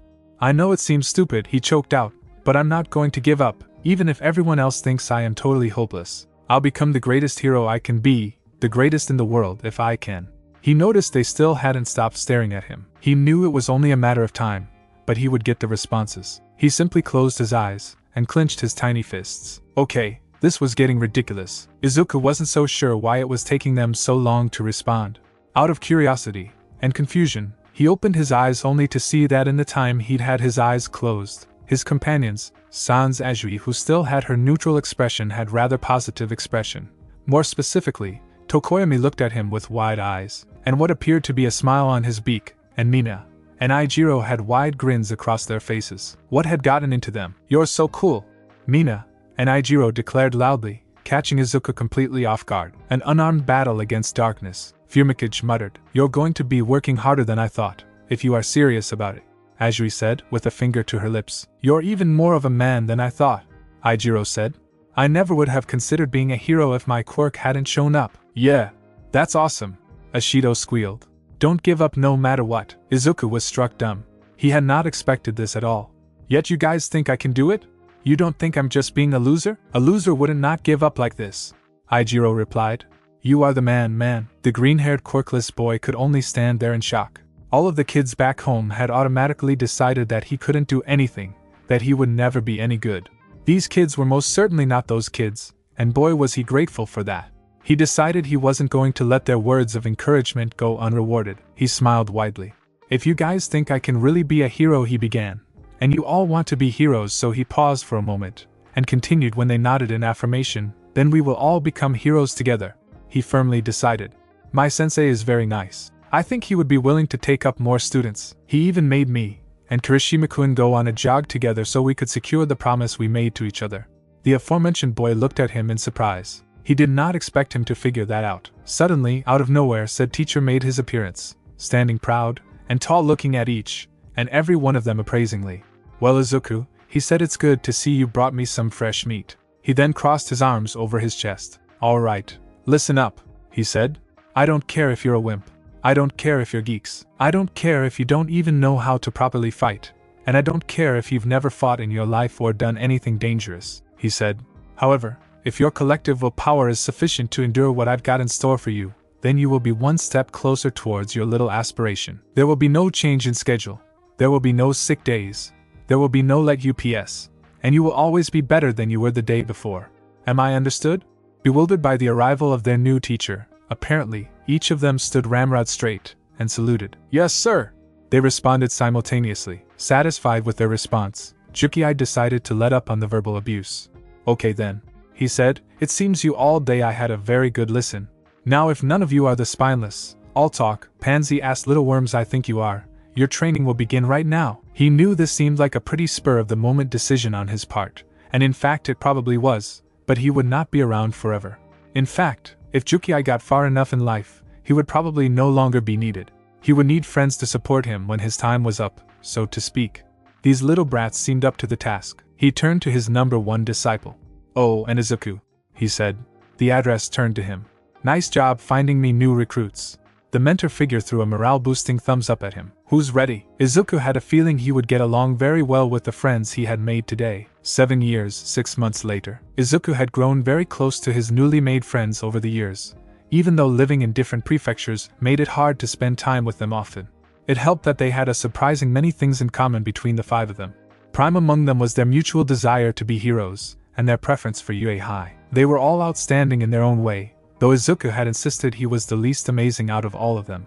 That being said, he had learned a great deal about them. Ijiro was easiest for him to get along with, perhaps because he was straightforwardly honest and kind-hearted. With the passing years, and side-by-side training routines, he had changed his resolve immensely from the underconfident and self-depreciating person he had been. He was now able to back up his bravado, having improved his quirk to the point where blades did no good, and even large hammers were just a slap on the wrist. Even without it, he was tough as nails, having taken up Swarmer-style boxing to complement his quirk, and simultaneously become capable of fighting without it. Looking past his skills, Ijiro was very outgoing, and very fond of the concept of manliness, whatever it implied for him. He also cried a bit. When he brought it up, the red-eyed boy had told him something that would make Izuku feel much better about his own breakdowns. Apparently among Ijiro's Crimson Riot fan paraphernalia were recordings of his interviews. One of his videos was of the chivalrous hero speaking of manly tears, of tears that had a reason for being shed, as opposed to being shed for no good reason. He thought that it was not only okay to cry, but that it was actually better, and Ijiro had confidently told his green-haired bro that his tears were certainly manly. Izuku would always be close with him, Kirishima-kun even ended up becoming Aiken at some point. Either of them questioned it. Ajui, or Tsu, as she apparently preferred being called, was so blunt it hurt sometimes. But it also meant she wasn't afraid to be herself, and Izuku respected that. It also meant she wasn't afraid to say the sort of nice things some people would be embarrassed to say. She also seemed to have a natural poker face.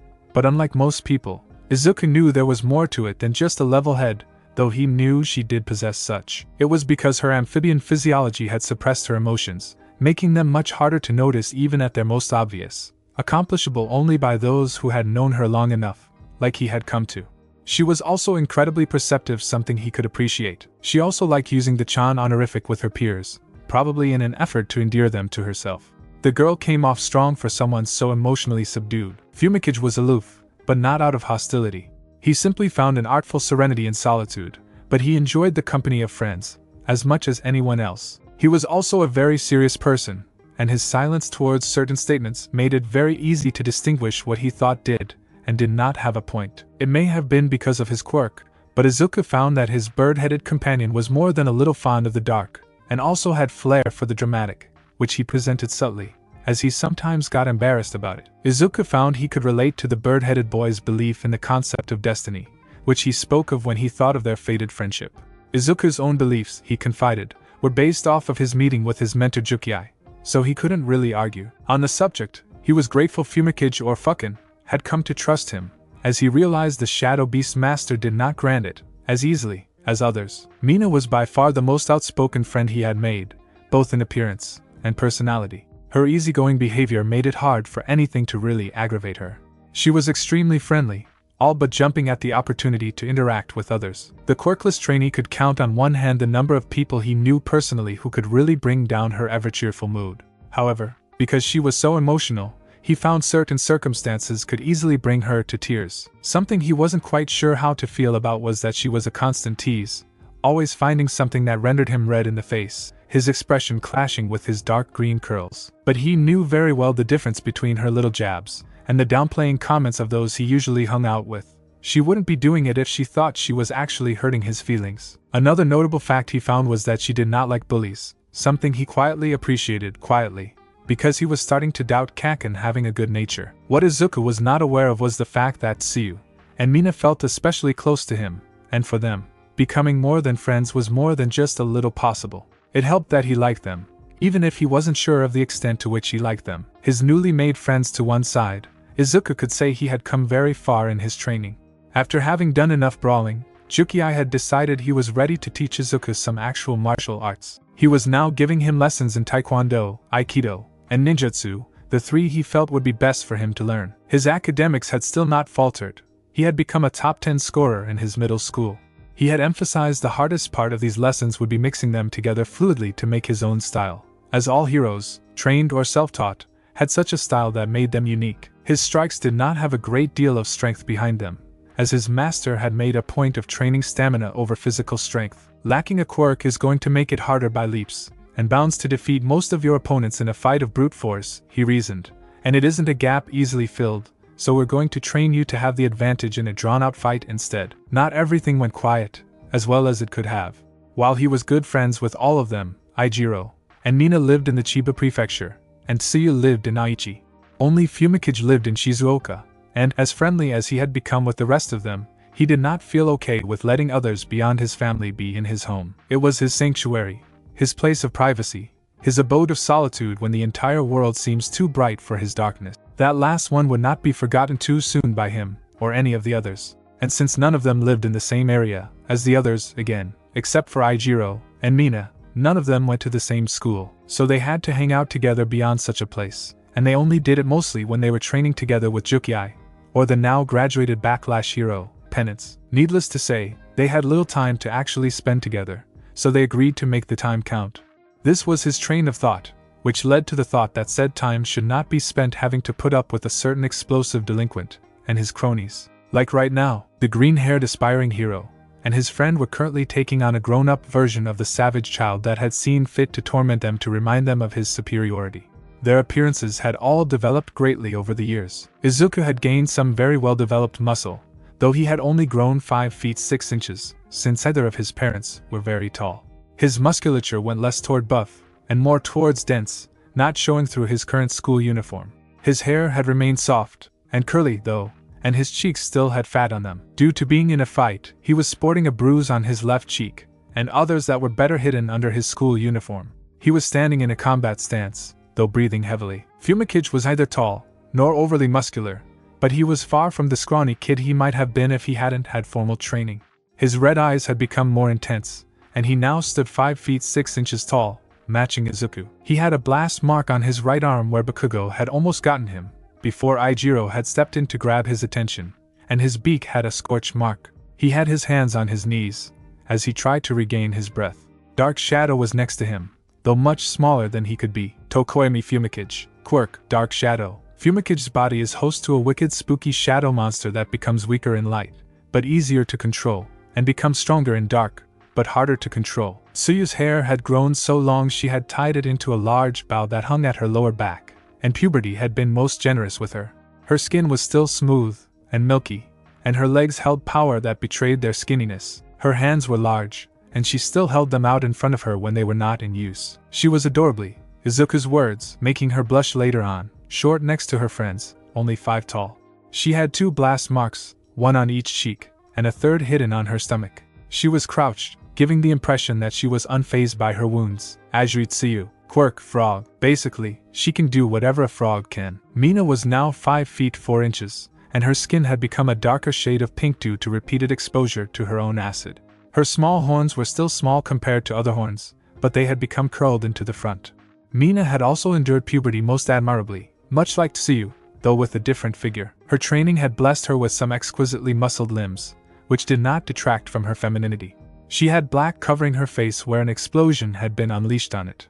She was on the ground, her legs crisscrossed, and her hands keeping her off her back. Ashido Mina. Quirk, acid. Mina can spray a corrosive substance from any part of her body, but she'll eventually lose her own immunity to it. Ijiro was 5 feet 8 inches, with plenty of muscle of his own, and his hair was now spiked up and dyed red, a symbol of the new man he had decided to become.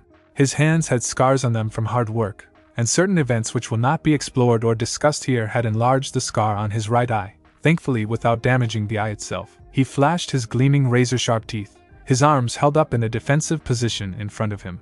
He was not bruised by the several blasts by which he had been struck, but his hardening had been severely depleted in several areas in exchange. Kirishima Ijiro. Quirk, hardening. Ijiro's quirk makes his body harder than steel.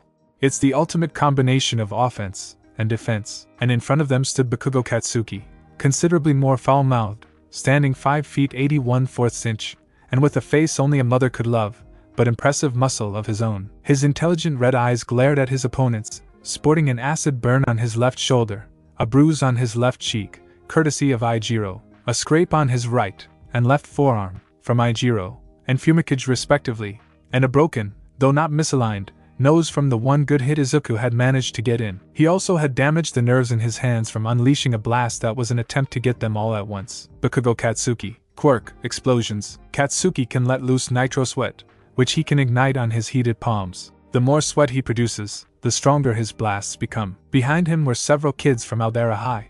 Specifically, a boy whose quirk made him look like a vicious bodybuilder, the 2 from Katsuki, and Izuku childhood who could respectively extend his fingers and grow wings, a girl who could turn her hands into knives, a kid who could cover himself in rocks, a girl who could throw balls of fire, and a boy who could transform his teeth into overly large fangs. They thought it would be a good idea to join Katsuki in attacking Deku, and the losers who bothered hanging out with the quirkless dork. They discovered that it was a huge mistake all too late, as they were all gasping for air or flat on their asses, mostly the latter. Pant, are you done now, Kakin?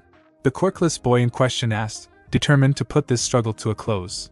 I think we've gone on long enough for today, Katsuki snarled, but didn't allow the idea of leaving without getting one more in. Just don't breathe on my territory, Deku.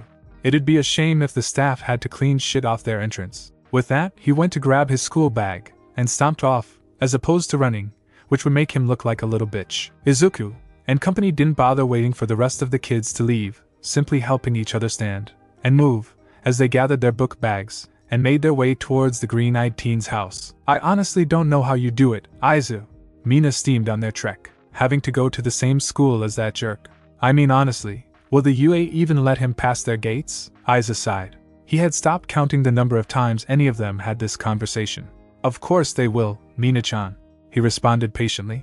They don't just give performance lessons, they'll have a lot to teach him about attitude.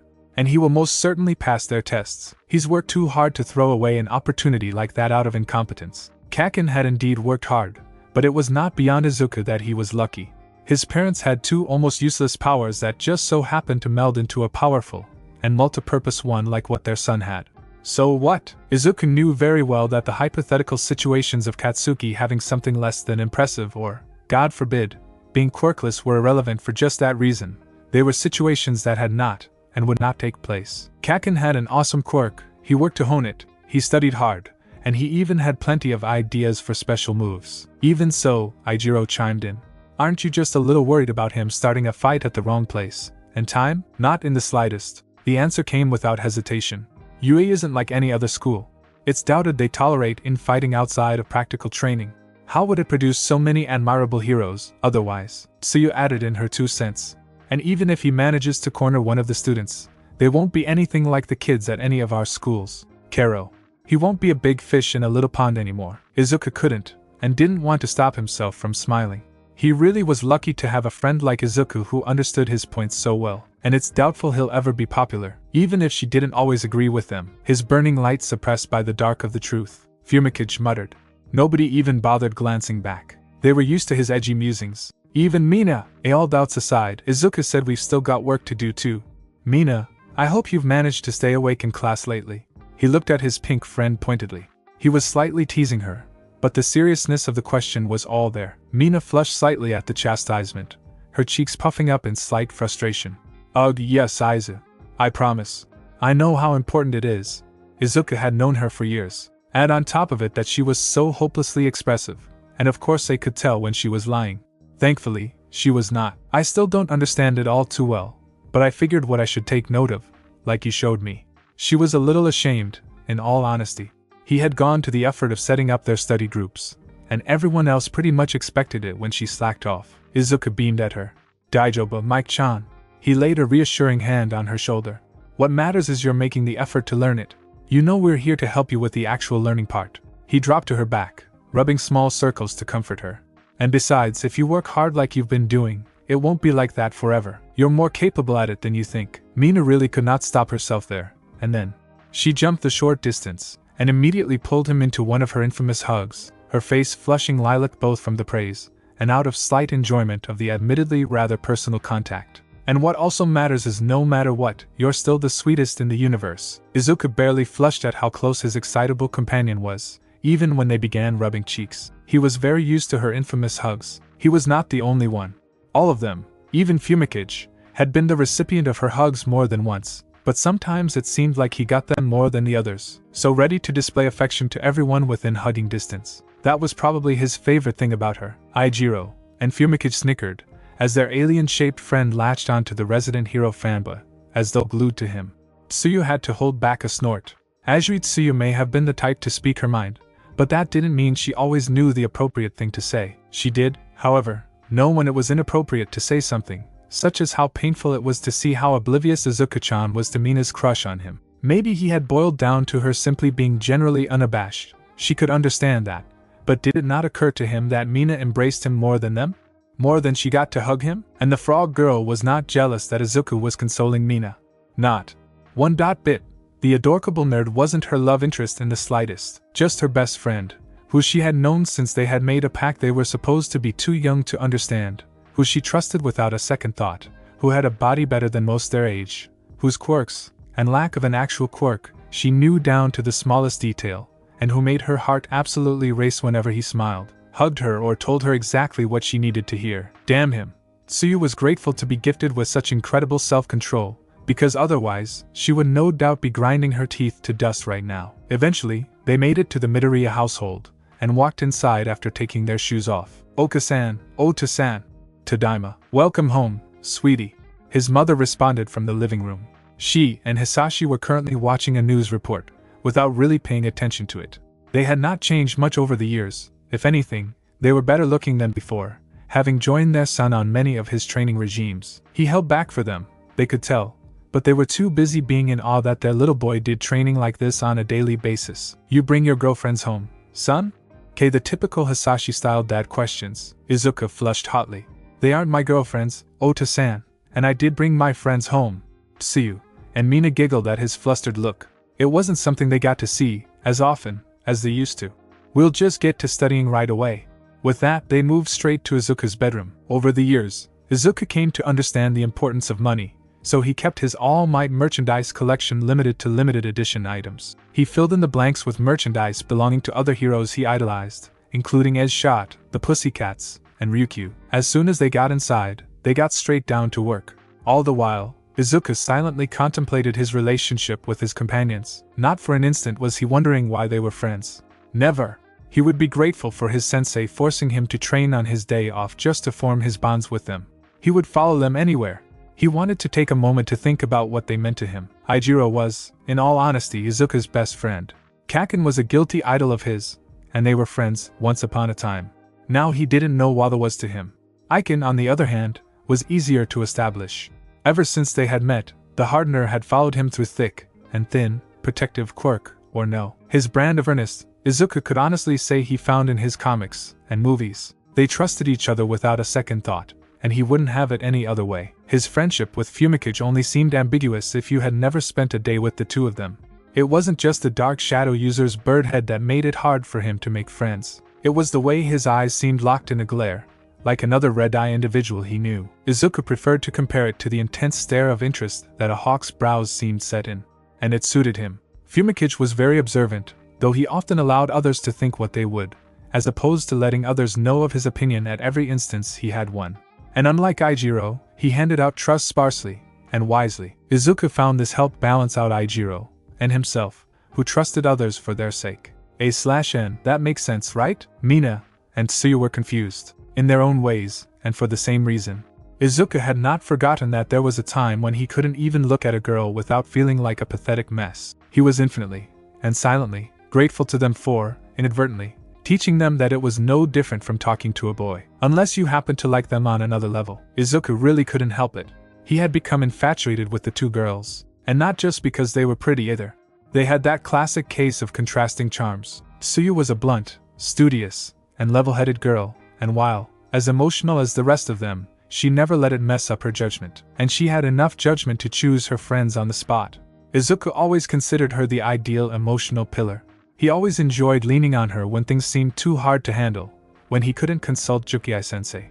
Mina was playful, energetic, and ready to have the best time possible at the drop of a hat. She was a little lazy, but her heart was always in the right place. With an open mind and a wonderful sense of humor, Izuku couldn't have asked for a better teacher on how to make friends, or even get along with strangers. Both of them were so unique and incredible, and he had no idea just what sense he liked them in, and it was making him burst at the seams trying to figure it out. Oh well, he decided. It could wait until after he had gone over his chemistry assignment. When was that due again? Oh right, in 3 weeks. Not nearly enough time. Okay, Fumikage said, I think we've covered everything. I feel as though I am still in class. Agreed. Izuku said. Does anyone have anything else they want to go over? I've got nothing that warrants concern. Tsuyu assured them. Alright then. Mina, excellent in environmental science. I knew you could do it. Mina blushed lightly at the praise. Izuku had used her homework as a chance to quiz her personally, and had given her an 87 on her third try. She personally preferred Izuku as a teacher. He involved her and the others in the exercises, rather than just droning on in a lecture.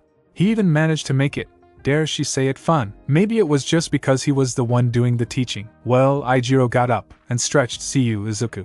I'm pretty tuckered out, so I'm just gonna head home. Me too. Mina pitched in. I think all that brain work actually affected my body. Izuku snorted. Only Mike-chan. Tsuyu, for her part, simply nodded silently. I will head home, as well. Fumikage decided. Today's events have been more trying than usual. With that, everyone then headed out the door, Tsuyu barely trudging along. On the way out the door, the bug-eyed girl stopped short, and looked back at Izuku. A thought had occurred to her, one that had, for some reason or other, never occurred to her when she thought about the pros and cons of dating Izuku, or of dating in general. She wouldn't be young forever. She already knew this, of course. All living things age. But she never really considered the implications of it. She wouldn't always have that chance hanging right in front of her. She wouldn't always have her friends, Her parents wouldn't always be around, she could only stay in school for so long, and she wouldn't always have potential boyfriend material brushing shoulders with her. She had known Izuku for a long time, and she would not be herself if she could not perceive the slightest possibility that he liked her too, on whatever level. But if she wanted to take that chance, she would need to take a risk first. It was so obvious that she needed to make the first move. Not that she minded. It was a chance to outdo Mina's boldness. Izuku-chan. The named individual turned around in time to see Tsuyu jump at him just in time to catch her. He skidded back slightly, just barely able to stand up to her uncharacteristic glomp. When he recomposed himself, he looked down to see Tsaya hugging him tightly, and looking up at him with that smile of hers, and asking a question that made his heart stop in excitement. I like you, Izuku. Will you go out with me? Where everyone else could see and hear them. Izuku had never been so grateful for being put on the spot in his life, and he never would be that grateful again. Period. 6 months later, the streets of Shizuoka. Izuku was currently documenting a pro hero that had just debuted under the name Mount Lady. He could say without a doubt that he was in a wonderful mood. How could he not be? He got to refine his documentation skills again. Gigantification, huh? Well, she's displaying looks, an attitude potentially worthy of a countrywide rank, but her performance will depend on whether she can control the size she grown to, and how well she can minimize damage. An old man who had been watching the fight with him popped up from behind him. What are you doing there, Fanba? Taking notes? You want to be a hero too, huh? Izuku turned to face the old man, and couldn't help but answer from the bottom of his heart. Yes, he said, wearing a smile like the sun. More than anything, it's super nice to meet you. Normal speech. Where are you looking? Speaking with emphasis / speaking in a flashback. Is he worried? Thinking / flashback dialogue. What the hell are you doing? Screaming. We're all gonna die. Screaming with emphasis. Detroit smash. Special move. Hope has arrived. Because I am here. Buff All Might speaking. Ready? Start. Speakerphone speech. Present mic. In other words. Later. Aldera Middle School. Izuku was sitting in his seat near the back of the classroom. His previous enthusiasm almost impossible to distinguish, as though it had ever existed. In spite of his strength, he wished dearly that his classmates saw that there was more to him than his quirklessness. It was a good thing he has made some friends, but they weren't here, and that made it harder to fit in. He was currently working on his Mount Lady entry, while the teacher started talking about everyone's lives as students. It wasn't really beneficial to his current academics, so he had no need to actually listen. Alright, listen up, said the teacher at the front wearing a receding hairline, sweater vest, and jacket ensemble. As third-year students, it's time for you to start thinking seriously about your futures. I could pass around these career aptitude tests. He held in his left hand a thick stack of papers, which he slammed against his desk. But why bother? He said with an intense look in his eyes, as students began to flex their quirks. He tossed the papers away with much enthusiasm, a dreamy smile on his face. We all know you want to go for the hero course. The class cheered in approval, as they showed off their quirks and, by extension, their enthusiasm. Yes, you all have impressive quirks, but no quirk usage in public, so settle down. Less than half of them really have quirks that would make them hero material, Izuku thought to himself, and only if they trained with them a lot harder. Suddenly, a gruff voice rang out through the classroom, as a boy with ash blonde hair, red eyes, and his feet on the desk spoke up. I teach, Katsuki Bakugo said. Don't lump me in with this bunch of losers. I'm the real deal, but these guys will be lucky to end up as sidekicks for some busted D-lister. Chuckles. The class roared out their disapproval at the blonde's blatant disrespect for their abilities. Get over yourself, Katsuki. You think you're better than us? Screw you. Sometimes I really hate being right, Izuku thought a little ruefully, particularly when it turns out to be fuel for Kaken's general behavior. Katsuki responded to their yells with an oddly amused expression. Let's go. I'll take you all on. I see, the teacher said, checking Katsuki's records. You've got impressive test scores. Maybe you will get into the UA. At these words, hushed whispers broke out amongst the class. UA? Is he serious? The international school? That place is supposed to have an acceptance rate of 0.03%. Not just students from Japan either, they take students from all over the world. It's impossible to get into. These comments only beefed up Katsuki's ego further. He decided to make it clearer to the rest just how high up he was aiming, and chose that last line to cut in. That's why it's the only place in the world worthy of me. He jumped up on top of his desk in a proud declaration. I aced all the mock tests. I'm the only one in the school who's getting into the U.A. I'll end up more popular than All Might himself, and be the richest hero of all time. People all across the world will know who I am, and it all starts with UA High. Oh yeah, Midoriya. Didn't you want to go to the UA too? To his credit, Izuku stayed completely calm, and fully enthusiastic, as his name was called to attention. Hi, he said, standing up, both hands on his desk. Although, he couldn't help but look around, as the entire class, sans Bakugo, who was in shock that his proud declaration had been cut short, because of him of all people, stared at him. Few of them actually laughed, and those that did realized after a few seconds that there wasn't as much amusement as there should have been. Many of those who had joined Katsuki in trying to belittle the class's resident nerd and straight-A student attended school in this particular classroom. And it was not lost on them that, more than once, it wasn't just one of his quirk friends that had made them regret their decision. The supposed quirkless Deku knew how to fight, and how to make it hurt. Izuku decided to break the tense silence. Is there anything you wanted to discuss in particular, sir? DKU. He didn't get to hear his response, as Katsuki slammed his palm down on his desk, the force and brightness of which caused Izuku to slightly flinch backwards enough that he accidentally tripped over his chair, sending him sprawling backwards onto the ground. He looked up to see Katsuki in front of where he was standing. Listen up, Deku! You're worse than the rest of these scrubs, you quirkless wannabe. You really think they'd let someone like you in when they could have me? Kaken, Izuku said sadly, moving up calmly from his place on the floor, looking at him imploringly. You know we've both wanted to be heroes since we were little. He brought his eyes down, his hair covering them. They don't have to pick between students, Katsuki sneered at this. But if they did, he looked the blonde bomber dead in the eye, calm fury quite apparent in his suddenly hardened green eyes. They certainly wouldn't pick you, not with your record, and not with your temperament. Katsuki's self-satisfied grin dropped at this. You want to be a hero? You need more than just bravado and force. And, as you are now, those two things are all you've got. I'm going to the UA to be the greatest hero in the world. Like it or not, you can't stop me. That may have been the wrong thing to say, as Katsuki's gaze suddenly became murderous, and tiny pops went off in his hand. Izuku subconsciously went into a fighting stance to intercept whatever attack Kaken would throw with his right first, of course. This was honestly not the first time they had fought one-on-one in all these years. Several times Katsuki had caught him training to be a hero, or Izuku had caught Katsuki terrorizing someone, or Katsuki intended to terrorize him, and they came to blows, and his friends weren't there to defend him. Izuku still came up short due to the sheer brute force and superior range behind Katsuki's attacks, but certainly not without getting plenty of hits in. He was worried this time would be no different. Around him, the class moved away slightly to stay as clear of the crossfire as they could. Deku, alright, that's enough. The teacher's voice suddenly cut through the tense atmosphere. Both of you please get back into your seats.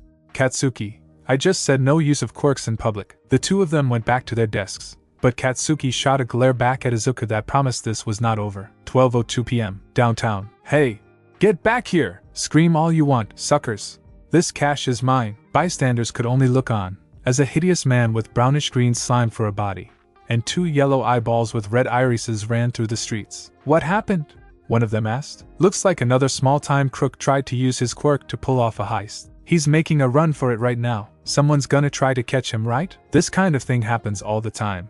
People who abuse their quirks just seem to pop out of nowhere. Behind them, a frail figure came out, and eavesdropped on the situation, and suddenly shifted to a larger, far stronger form. It looks like there's no one who can stop him. Yes, there is. The pedestrians looked behind them, and were in shock and awe at the man they saw. The villain glanced back behind him, and his eyes widened in fear. Because I am here. Meanwhile, back at Aldera Middle School, it was finally time to go home, as Izuku checked his phone. He had just finished his conclusive entry on Empty Lady, and decided she would neither make a very big impact, no pun intended, nor a good reference for tactics. He pulled out his journal in preparation to tear out her pages, and add them to the reject folder, when Katsuki suddenly plucked it out of his hands. I don't know what you think you're doing, Deku, but we're not done here. Suddenly his cronies were up behind him. What you got there, Bakugo?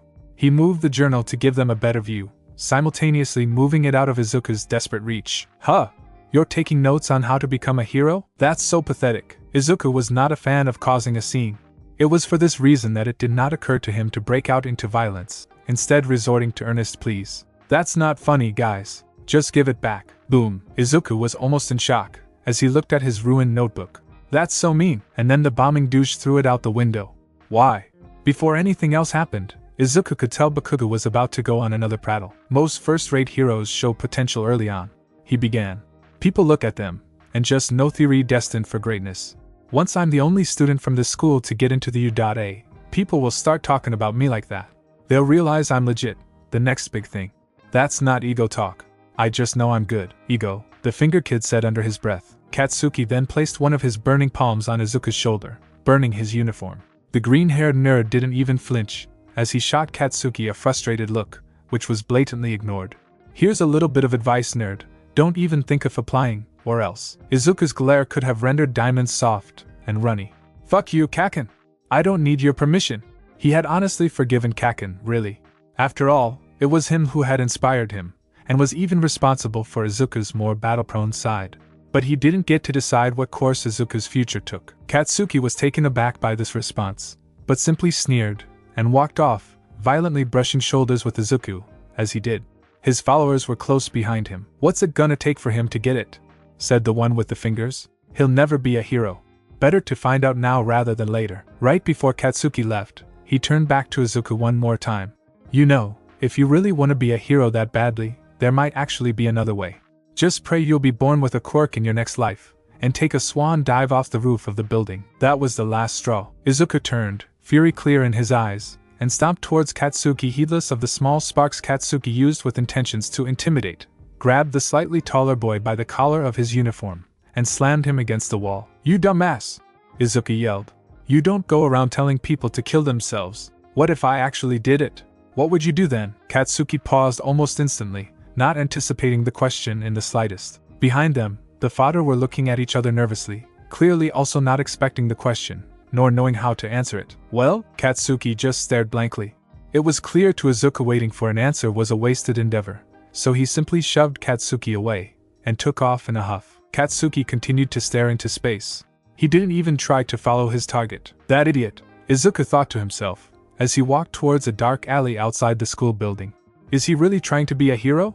His abysmal attitude always makes it hard to tell sometimes. He then found his journal, ruined, wet, and turned to fish food, and plucked it out of the backwater koi pond. When he got to the front gates, a figure was there, trying hard to blend in. Jukiya Kiniku, aka the Backlash Hero, Penance, was currently in his hero costume under his casual red and black striped hoodie, his costume's cleats on his feet, and his gloved hands in his pockets. Jukiya had changed a lot physically in the last 2 years, now 6 feet tall. A brown soul patch adorned his chin, and a scar was on his left hollowed cheek. Upon seeing Izuku, who was walking with his head down, he quickly called out to him among the crowd. Izuku's posture did not escape him. It seemed Katsuki was still out of his mind. Hey there, kiddo, Jukiya said, moving to Izuku's side, wrapping an arm around him. Another rough day? Yeah, Izuku admitted shamefully. The teacher brought up our futures in our 3rd years, and he pretty much announced to the rest of the class that I was going to the same high school as Kaken. Let me guess, the teacher called you out? Well, I don't think he meant to single me out.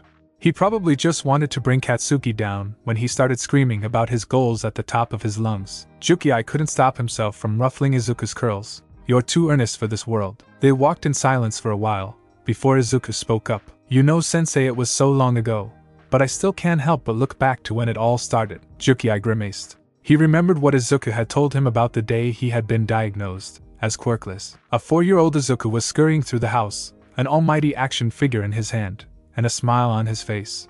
He ran towards his mother, who was at the sink. He bounced up and down around her in excitement. Hurry up, Mom! It's computer time. Inko turned to look at her son. Hisashi was watching the scene from his place at the table, a book about financial tips in hand. Already?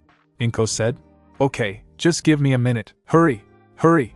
Izuku rocked back and forth in his seat, excitement overtaking him. Geez, think you've added 10,000 likes to this one yourself, Izuku, Inko commented, as she set up the computer. I don't know why you like it. I think it's scary. Izuku simply grinned and sat up straight as the video began to play. It was disaster footage of a fire in Seattle, Washington. We're getting word now, said a man looking at the camera, and then back to the surrounding area. He's already saved over 250 people, and it hasn't even been 10 minutes. This is crazy, but he loved it because it also featured the debut of the greatest hero the world had ever known. A large man was standing on top of debris, carrying several unconscious civilians on his back. Look, he's still bringing more. The hero in question was 7 feet and 2.5 inches tall, with an overly muscular form. He had short blonde hair with 2 particular strands that stood atop his head. His hero costume was made of spandex, with a red symbol on the torso that somewhat represented a Y. The symbol had a white diamond at its center, with white lines connected to it that traced from his chest to his back shoulders. The lines were trimmed with the aforementioned red symbol. The symbol appeared to have wings on the sides that ran from atop his torso before ending around his back. Over his back was a similar red and white design absent of the white diamond. Large white patches with red trims covered each side of his hips before ending at his lower thighs. He wore a gold belt that had a silver buckle with red eyes. His forearm sleeves were colored in gold that each had white lines covered in blue accents over his wrists. He had spiked fins on the sides of his arms, and his feet were covered in shin-length gold boots trimmed with white and red accents. But the most prominent of all the man's features was the large smile that adorned his face, even in the midst of this chaos. This was the man Izuku watched this terrifying scene just to see. "Fear not, citizens," the man said in a deep, booming voice that absolutely radiated positivity.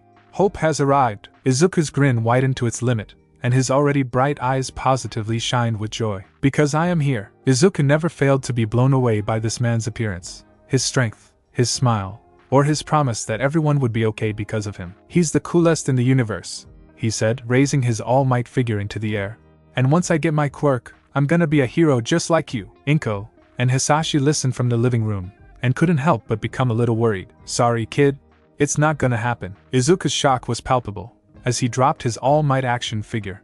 His parents had taken him to the hospital to get him his quirk diagnosis. The doctor was a stout, bald man with a gray mustache, and goggles over his eyes. Hisashi was trying very hard not to scorch the man before him for putting it so tactlessly. Inko was trying a different approach. "Oh dear, so you think there's something wrong then?" All of his other classmates have begun to show signs. The doctor adjusted his goggles with one hand. "Pardon me for asking, ma'am, but you and your husband are fourth generation, yes? What quirks do you possess?" "Oh, nothing too special," Inko answered. "I can levitate small objects towards me, and I can breathe fire," Hisashi said, still feeling tempted to demonstrate on this man for blatantly crushing his son's hopes. "Izuku should have gotten a variant of one of these quirks, or a combination of the two," the doctor said, "but after viewing his x-rays, I don't think he's going to." You see, when superpowers first began appearing, there were many research studies conducted, and doctors discovered a link between the bones in a person's foot and their likelihood of developing a quirk. People with quirks only have one joint in their pinky toes. Their bodies are a more streamlined version of the human form. He turned to an X-ray of Izuku's foot and tapped on it. "But you can see here that Izuku has two joints in his pinky, like roughly 20% of the population these days. Based on the research that's available, it's safe to say your son isn't going to develop a quirk." It was raining that night, and not just outside. Izuku was still watching the video from earlier that day, his eyes still on the screen, full of tears yet to be shed. His parents were by the door. Their son had been silent all the way back from the hospital. Their sweet little boy hadn't reacted to anything, just watching that same video over and over, his back to them in the chair, and it tore them up inside. Suddenly, the screen had paused, stopping on a scene where the camera was zoomed in on All Might's ever-smiling face. "See that, Dad? Mom?" Izuku said, his voice so small. "Even when things get bad, he never gives up. He always gets through, with a smile. Even when things seem hopeless, he never gives up." He turned in his chair to face them, and what they saw killed them. He had a shaky hand pointed to the screen, his eyes flooded with unshed tears, and smiling. Of all things, smiling. "Do you think I could be a hero too?" They didn't answer. They couldn't. Instead, they moved towards him, rushing forward at the last step, and took his small body forward in a hug, both crying. "I'm sorry, Izuku," Inko said. "I wish things were different," and Izuku could no longer stop his own tears from following. "I wish things were different. I'm sorry?" The current Izuku thought, "That's not what I needed you to say. Couldn't either of you see? My world was crumbling. There was only one thing I wanted to hear." Izuku had made a decision that day. No matter what anyone said, he would be a hero, and he'd keep smiling, just like him. Then Izuku met Jukiai-sensei, and it all became more than he could have ever hoped for. He looked to his left, seeing his mentor looking straight ahead, as they moved into a tunnel. All Might was his hero, his inspiration, but this man would forever be a close second. Suddenly, they heard a noise not unlike the running of a faucet, except it was open-ended, and it was gushing mud. Turning behind them, the two saw a large mass of green and brown sludge crawling out of the sewer, and looked at the two of them with yellow eyes and red irises. Large, triangular pointed teeth were shown in what was supposedly the mouth, as it grinned wickedly. The creature looked between the two of them, and turned to Jukiai.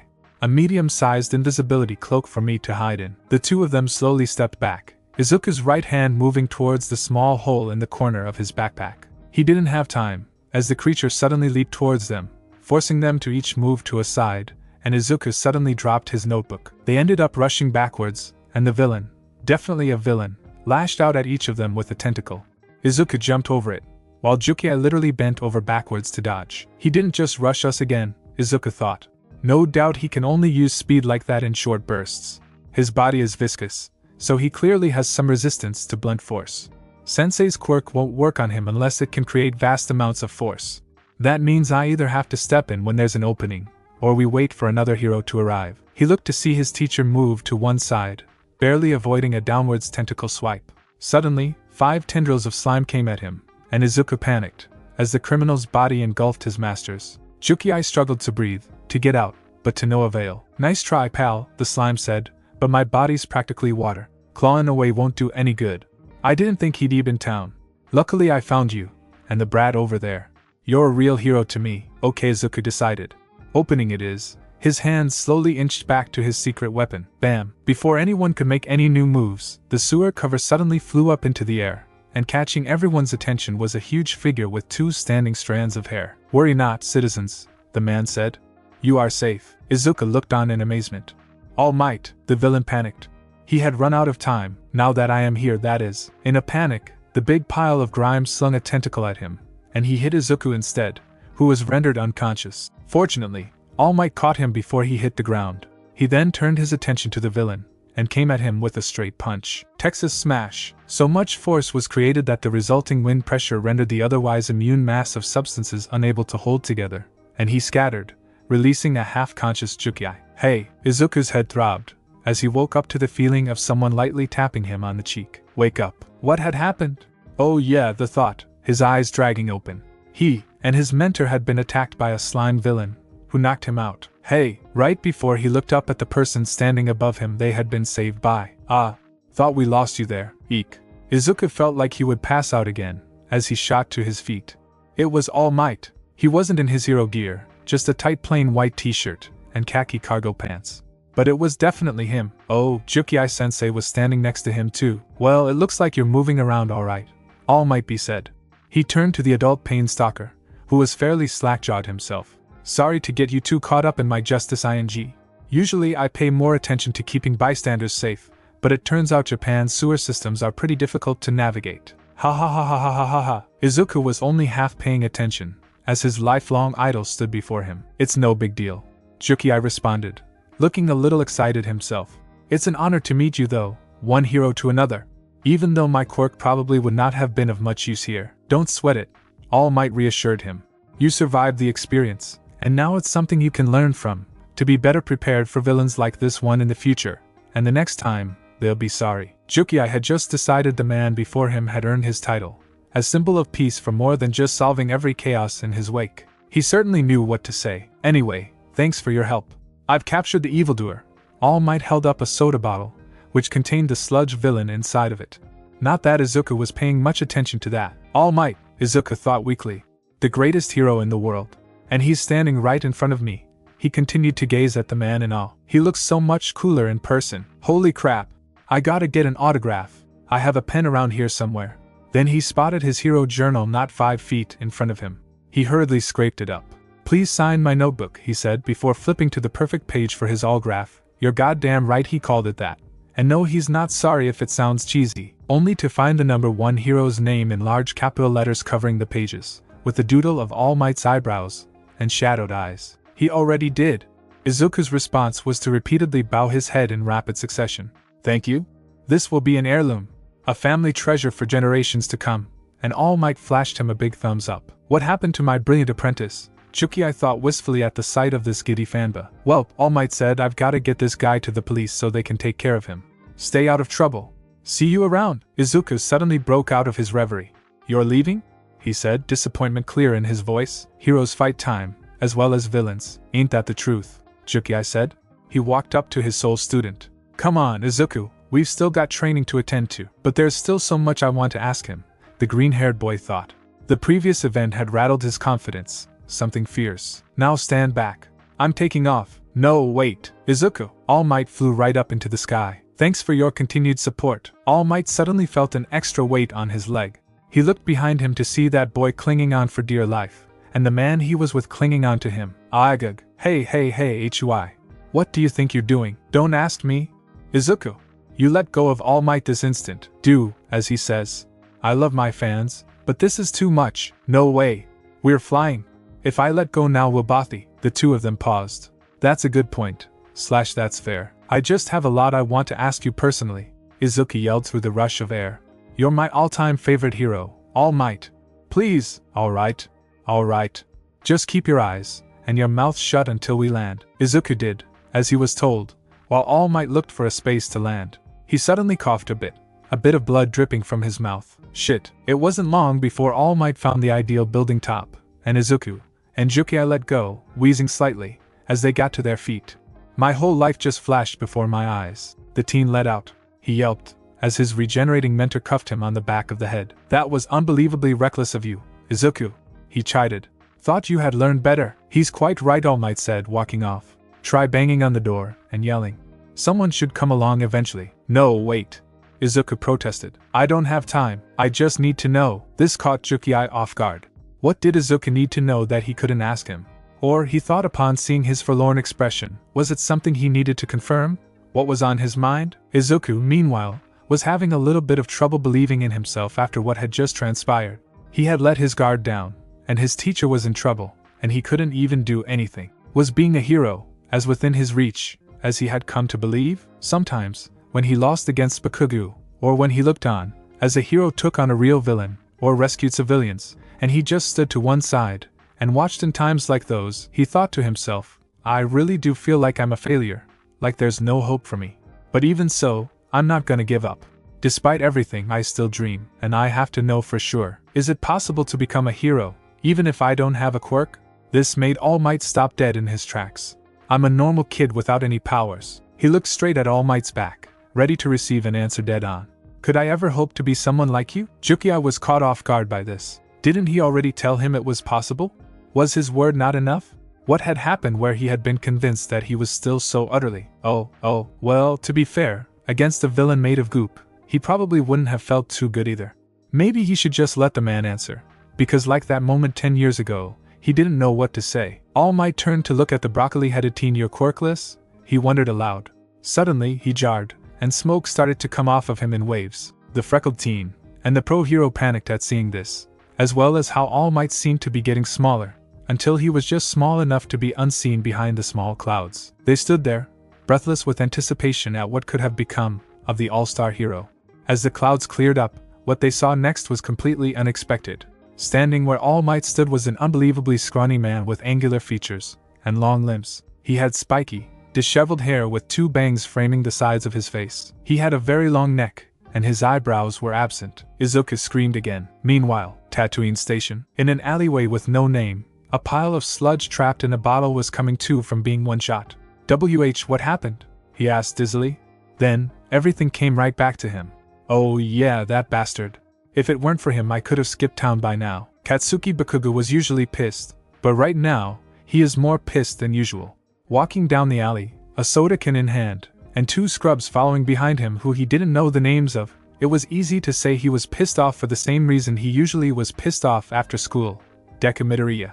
The extras rambled behind him. Don't you think you went a little too far with Midoriya today? Said the one with the extendable fingers and whale's teeth. Yeah, I've never seen him stand up to you. Said the one who could transform his teeth into fangs. He blinked. I mean, not like that. It's like he was, I don't know, finally done with it. The other said. Didn't you two used to be friends? It's his own fault for getting in my way. Katsuki replied, kicking a bottle out of frustration. Katsuki thought back to what Deka had said. You know, we've both wanted to be heroes since we were little. He brought his eyes down, his hair covering them. They don't have to pick between students, Katsuki sneered at this. But if they did, he looked the blonde bomber dead in the eye, calm fury quite apparent in his suddenly hardened green eyes. They certainly wouldn't pick you, not with your record, and not with your temperament. You don't go around telling people to kill themselves. What if I actually did it? What would you do then? Katsuki's grip around his soda can tighten. Someone's gotta teach that nerd how the world works. He blew the soda can, and threw it to the side. I hate it when he talks about heroes. The extras looked at each other. Hey, I got an idea, said the one with the transforming teeth. We should go to the arcade, get your mind off it, you know? Katsuki accepted the idea with a grunt. Or we can sneak into the bar at the station, suggested with a smirk, and pick up some ladies. Now that's a good idea. Idiots! Katsuki yelled at them. If we get caught, there's no way I'll get into the UA. Suddenly, Katsuki's companions were bewildered by something directly behind Katsuki. who turned around to see a mass of sludge with eyes and big sharp teeth grinning at him wickedly. Perfect. I like a skin suit with some fire. Back at the top of a random building, Izuku and Jukiai were still very much shaken, the former stuttering incoherently while the latter was in a stunned silence. Wait, what happened? Izuku panicked, taking in the character before him. You deflated. Where'd All Might go? You're fake. An imposter. To the credit of the person in question, whose face seemed set in a permanent grimace, he did not seem terribly offended. I assure you that I am all me *blurg*. Suddenly, blood came gushing out of the person's mouth, causing Izuku to panic even further. Jukiai broke out of his stupor, finally registering that this man was bleeding from the mouth. Holy shit! That's impossible! The healing bruiser yelled. You dying? The gaunt man, apparently All Might, attempted to explain, as best as he could, wiping blood off his chin. You know how guys at the pool are always sucking in, and flexing, and trying to look buff? I'm like that. What kind of bullshit simile is that? This can't be real. No. He was dreaming. I can't believe it! Izuku exclaimed. All Might is a giant of a man who saves everyone. He defeats all obstacles, and wins the day with a fearless smile. If it was possible at this point, All Might looked even grimmer at this. There's plenty of fear behind that smile. He sat down against the railing behind him. I'm trusting you to keep quiet about this. Don't go telling your friends about this or post it on the internet. Jukiai and Izuku gasped when All Might lifted his shirt to reveal a large scar on the right side of his torso shaped like a spiderweb. The scars ran from above his navel to his left pectoral. Around where his false ribs were was a huge gash. The skin was folded in on itself, and the entire thing seemed to be surrounded by permanently bruised skin. Pretty gross, right? I got this in a big fight 5 years ago. My respiratory system was basically destroyed, and I lost my whole stomach. All the surgeries have pretty much worn me out. It can't be fixed. Right now I can only do hero work for about 3 hours a day. The rest of the time he gestures to himself. This is what I look like. 5 years ago, Izuku pondered aloud. So does that mean your fight with Toxic Chainsaw? Wow, you know your stuff. Scrawny Might noted. But no, the punk may have landed some hits, but he couldn't bring Medone. No, most of the world has never heard of this fight, and I've done everything in my power to keep it that way. He suddenly looked rather disparaged. I'm supposed to be the guy who's always smiling, right? I'm the symbol of peace. People everywhere have to think I'm never afraid. But really, I smile to hide my own fear. It's just a brave face I put on when the pressure is high. This job isn't easy.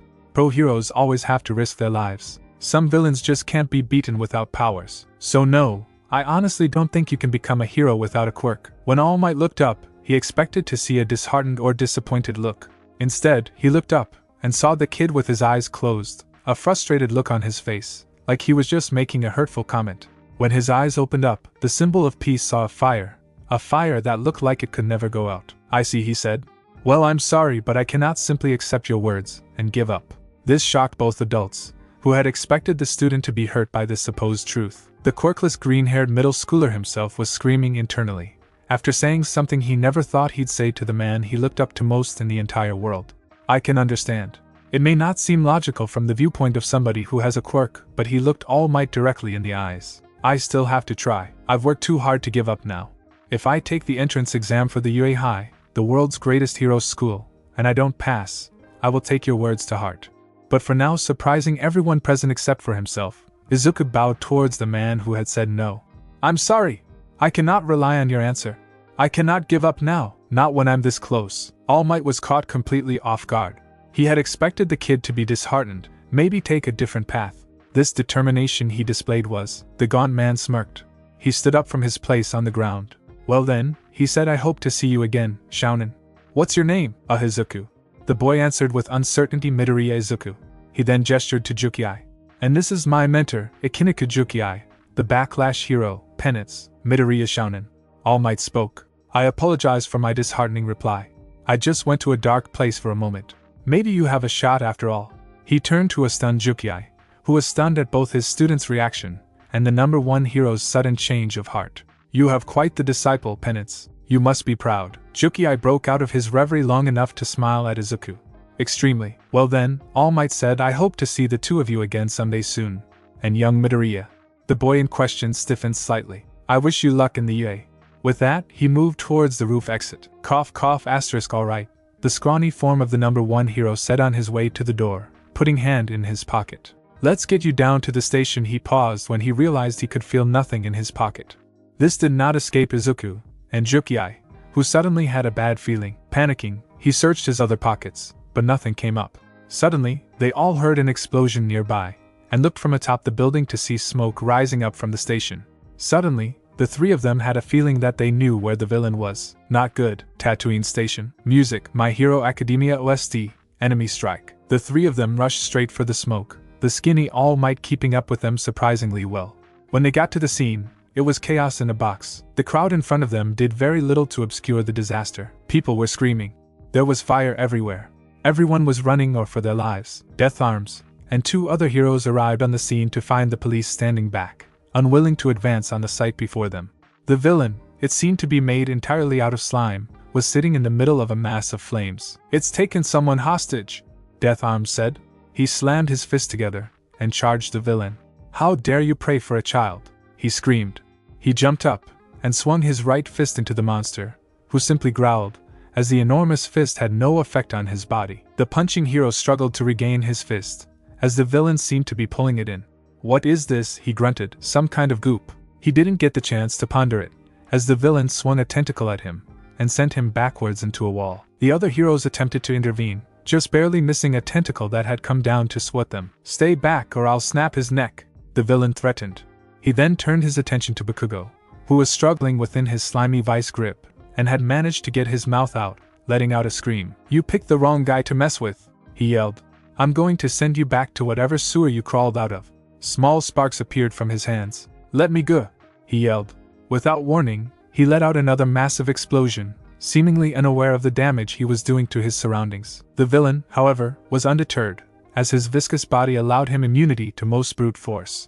"This brat wasn't any trouble. You've got so much power," he appraised. "I really hit the jackpot. With a quirk like yours under my control, I can take All Might down for sure." "Wow," one of the civilians said. "Is that some kind of special move? This dude is a legit supervillain," another one said. Suddenly, a female civilian called out, "It's her. That new hero mount lady will stop him." Unfortunately, as the newly debuted heroine stomped towards the scene, she suddenly found herself obstructed. "My only weakness," she said. "I need at least a two-lane road if I'm going to make my way through here." Nearby, Kamui Wood was rescuing Bakugo's cronies from out of the flames. "Fire and wood don't mix," he said. "I'll let someone else handle this guy." "Don't look at me," Backdraft said. "I've got my hands full here. Where are the fire trucks? Can you guys get to them?" He called out to Death Arms and his helpers. "I can't get a grip on his body," the muscular hero responded. "And that kid's quirk is causing explosions left and right." "This is a shutout," Slugger said from his left. "We've got to rally and knock him out of the park somehow." Bakugo, meanwhile, was struggling to get free on his own. "It's no good," Death Arms said. "None of us have the right quirks to stop a villain like this. We'll do damage control until someone with the right power shows up," Backdraft said. "There's still plenty of people to save." "Don't worry," Kamui said. "With a racket like this, every hero in the city must be headed this way." "Sorry kid," Death Arms thought. "Just hold out a little bit longer." He tightened his fists. "Damn," he said out loud. "If I only had more power, I could blow this guy away." That villain from earlier, All Might thought.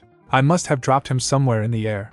I was too busy worrying about my time limit. I can't believe I made such a rookie mistake." And after lecturing this kid on what it takes to be a hero, he gripped his wound. "I'm pathetic." Izuku's train of thought was not too different.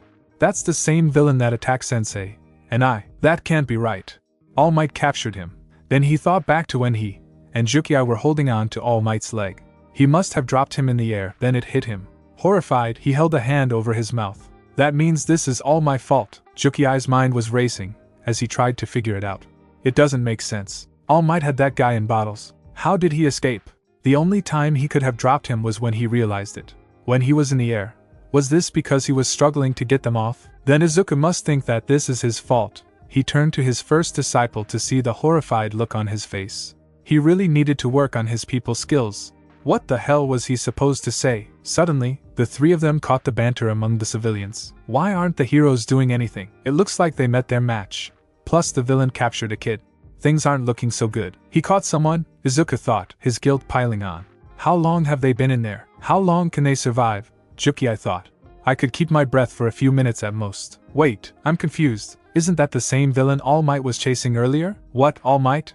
No way he lost. Where is he? Can someone call him or something?" "Seriously, Why hasn't he shown up to help the heroes? The man in question could not, and did not, do anything to rationalize. He had screwed up, and now he was going to be the reason someone died again. Izuku's shame was not fading any less. If he had just listened to his teacher, if he had just left All Might alone. I'm to blame. He thought. He wasted his energy on me. I'm worthless. He can't power up yet. And none of the other heroes can stop this monster. They're not doing anything to stop this monster. Aren't they supposed to be heroes? So pathetic. It's my fault. I'm sorry. I'm so sorry. I'm a disgrace. Help will show up and save the day, I'm sure. I'm not a real hero. A real hero will come soon. Suddenly Izuku saw the victim's face. It was Bakuga Katsuki. It was him caught in the villain's body. A teenager, someone he had admired from afar his whole life, could be moments from death, and it was all his fault. It didn't matter if he was Izuku's own self-decided nemesis. He didn't deserve that. Why weren't the heroes doing something? They were doing nothing. Wasn't it their job to risk their lives? He looked at Katsuki, who had a look in his eyes he had never seen before. So pleading. Izuku's journal hit the ground. Music, My Hero Academia OST, You Say Run. Start at 0:22 timestamp. Izuku sprinted towards the villain faster than anyone else could by running on their own. Jukiai, and All Might gasped as he cleared the distance. Jukiai called out to him. Izuku, no, you idiot! Stop! You're going to get yourself killed! Death Arms yelled out. The slime villain looked towards Izuku. Not this brat again. Katsuki struggled to stay awake, long enough to see a head of green hair headed straight for him. Deku? Meanwhile, Izuku's mind was racing. What am I doing? Why am I running? Why can't I stop? He couldn't answer any of those questions, nor could he slow down, so he tried to figure out his situation. What do I do? You're toast, kid! The sludge man yelled, throwing a tentacle out to Izuku, who dodged with practiced agility. Page 25.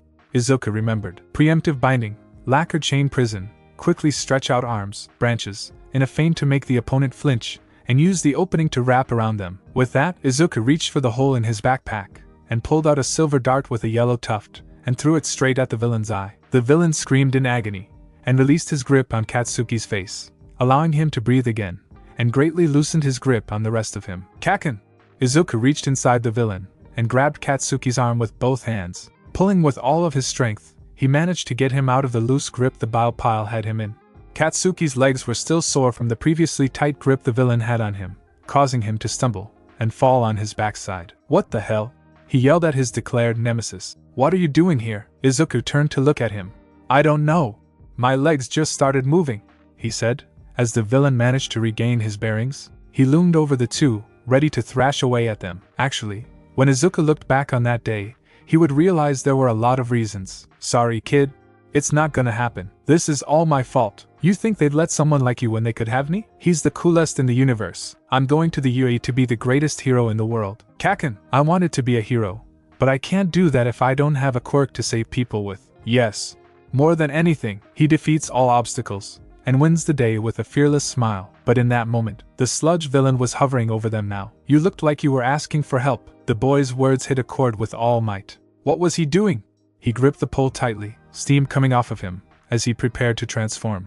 Jukiai decided it was time he got in there. He had to get them out of there. I have to do something, they both thought, as they readied themselves, and no matter the cost. But before they could do anything to intervene, the villain suddenly stopped thrashing, and suddenly slumped over. End music. Was the villain unconscious? What had happened? The dart. It was a dang tranquilizer dart. He didn't just distract the villain, he took him out, closer to him. Now that the sludge was incapacitated, the blonde was pulled to his feet, and Izuku caught him on his chest, then stood him up straight, looking him over for injuries. And, as he was promptly shoved off the ashen blonde who yelled at him for helping him, before the media and the crowd came and swarmed the scene, All Might, saved from having to overexert himself, had suddenly come to a decision. Sometime much later, Izuku was dead and exhausted, as Jukiai walked just behind him. After he had ensured Kaken was unharmed, the police gathered up the pieces of the gelatinous criminal. The heroes chewed him out for his recklessness, while Kaken was praised for his bravery.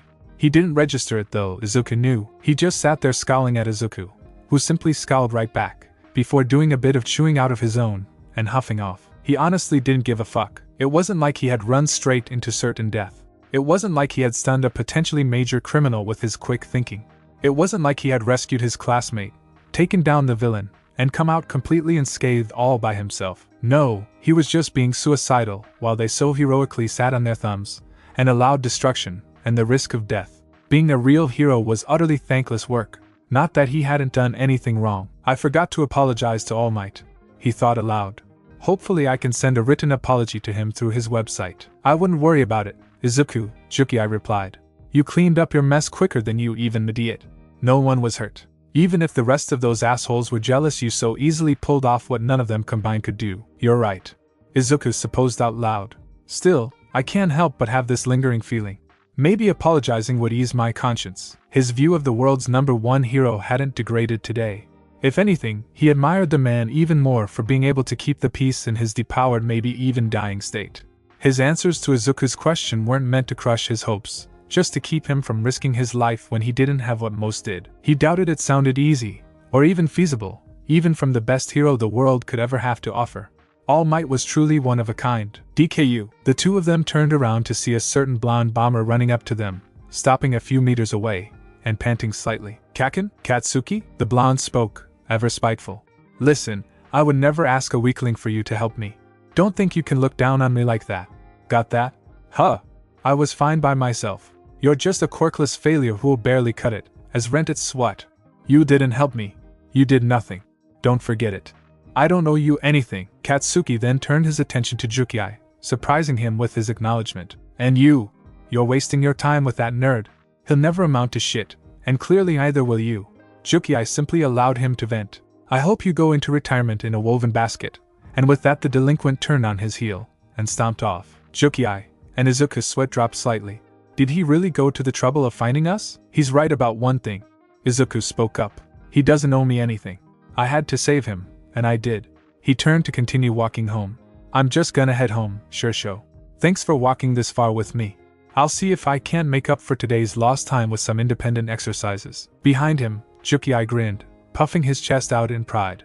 I taught him phenomenally. Suddenly, All Might appeared out from the corner. He looked at Izuku, who jumped slightly. There you are, All Might? Izuku questioned. He had no doubts he was able to evade reporters. Just, why was he following them? He felt a hand on his shoulder, and saw Juki looking at All Might with suspicion. How long have you been following him? And for what purpose? The deflated symbol of peace held his hands up with peacemaking intent. I started following you ever since I snapped out of shock at your apprentice's amazing stunt. And I come here with an apology, a correction, and an offer. Juki backed off. He wasn't so sure why he had been so defensive. This was the hero. If he was going to harm you, you deserved it. The gaunt man turned his head to Izuku, who looked like a deer caught in headlights. Young man, if you hadn't told me about your life, if you hadn't run into that fight, I never would have gotten to meet you. And even when I admonished you, you still did what other heroes could not do, what I could not do. Meanwhile, I was just a worthless bystander watching from the crowd. So thanks. I'm not completely faultless either, All Might, Izuku responded. I was the reason he was there to begin with. I got in the way of your hard work. I wasted your energy, not to mention your time. I'm not done. You told me you were a normal kid without any powers. Those were your exact words. So when I saw this quirkless boy save a life, it inspired me to act too.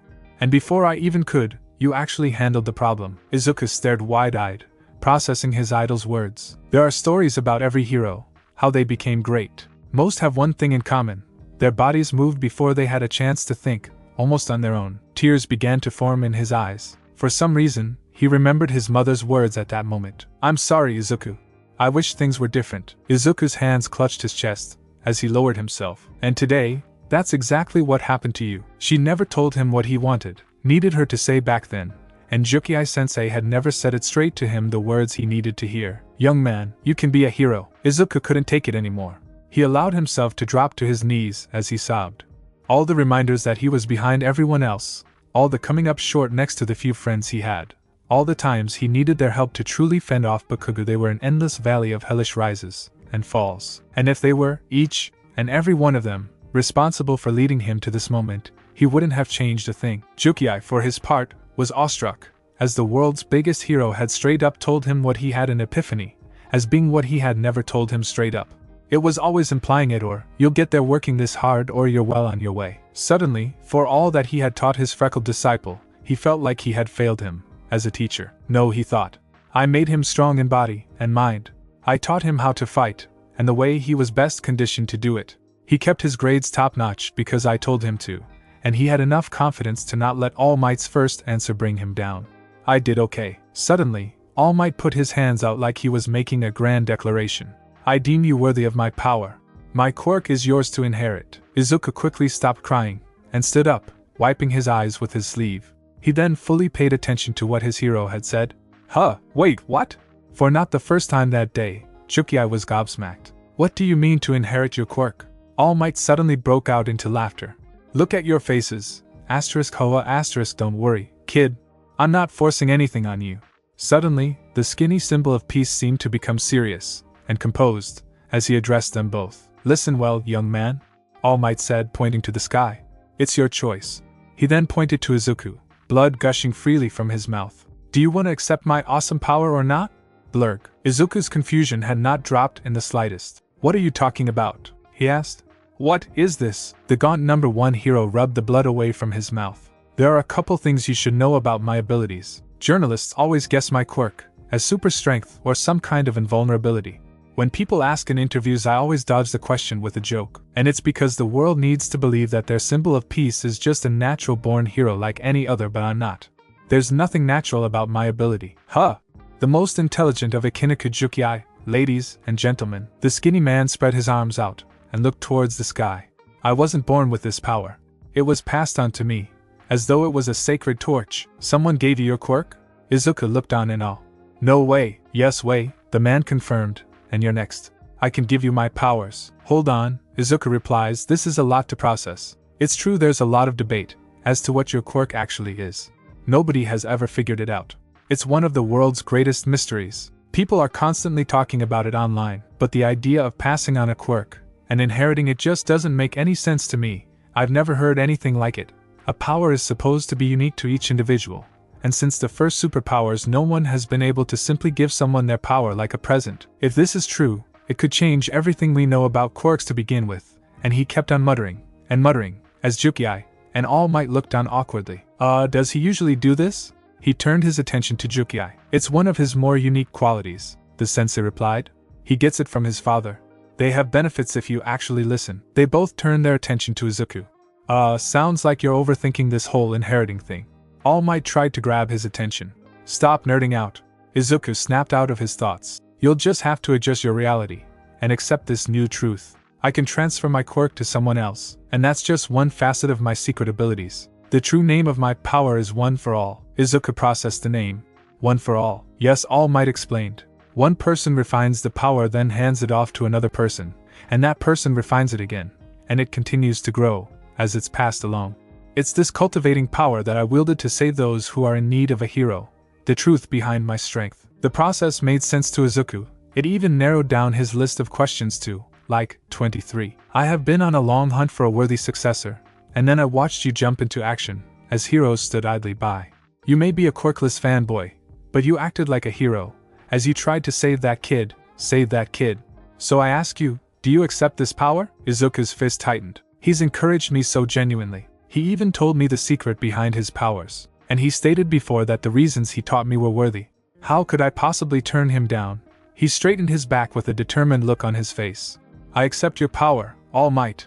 I will inherit One for All. No reluctance, no hesitation. All Might smirked. That's exactly how I figured you'd respond. He then turned his attention to Jukiai. And what did you say? He's your student. What do you have to say on this? Jukiai had been musing through this entire conversation. If he was being honest, he saw no downside to this. About 10 months from now, his student may very well stop needing him anyway. He would end up learning from the top hero course in the world, full of official teachers. Plus, he'd be able to take credit for teaching the world's very next All Might. He neither hesitated nor stuttered. I'm all for it, he said. Let's get it on. Okay then, All Might smirked. The two of you meet me at Dagoba Municipal Beach tomorrow at 5 a.m. sharp. There, we will begin young Midoriya's training to properly inherit One for All. Jukiai slung an arm around Izuku's shoulder. We'll be there, he declared. Oh, and if I'm going to be training your student, you should both know me. All Might decided. You can address me as Garrick Lamont. Thanks for watching my video, and make sure to check out the author of this fanfic. Link is in the description. See you next time. Till then, sayonara.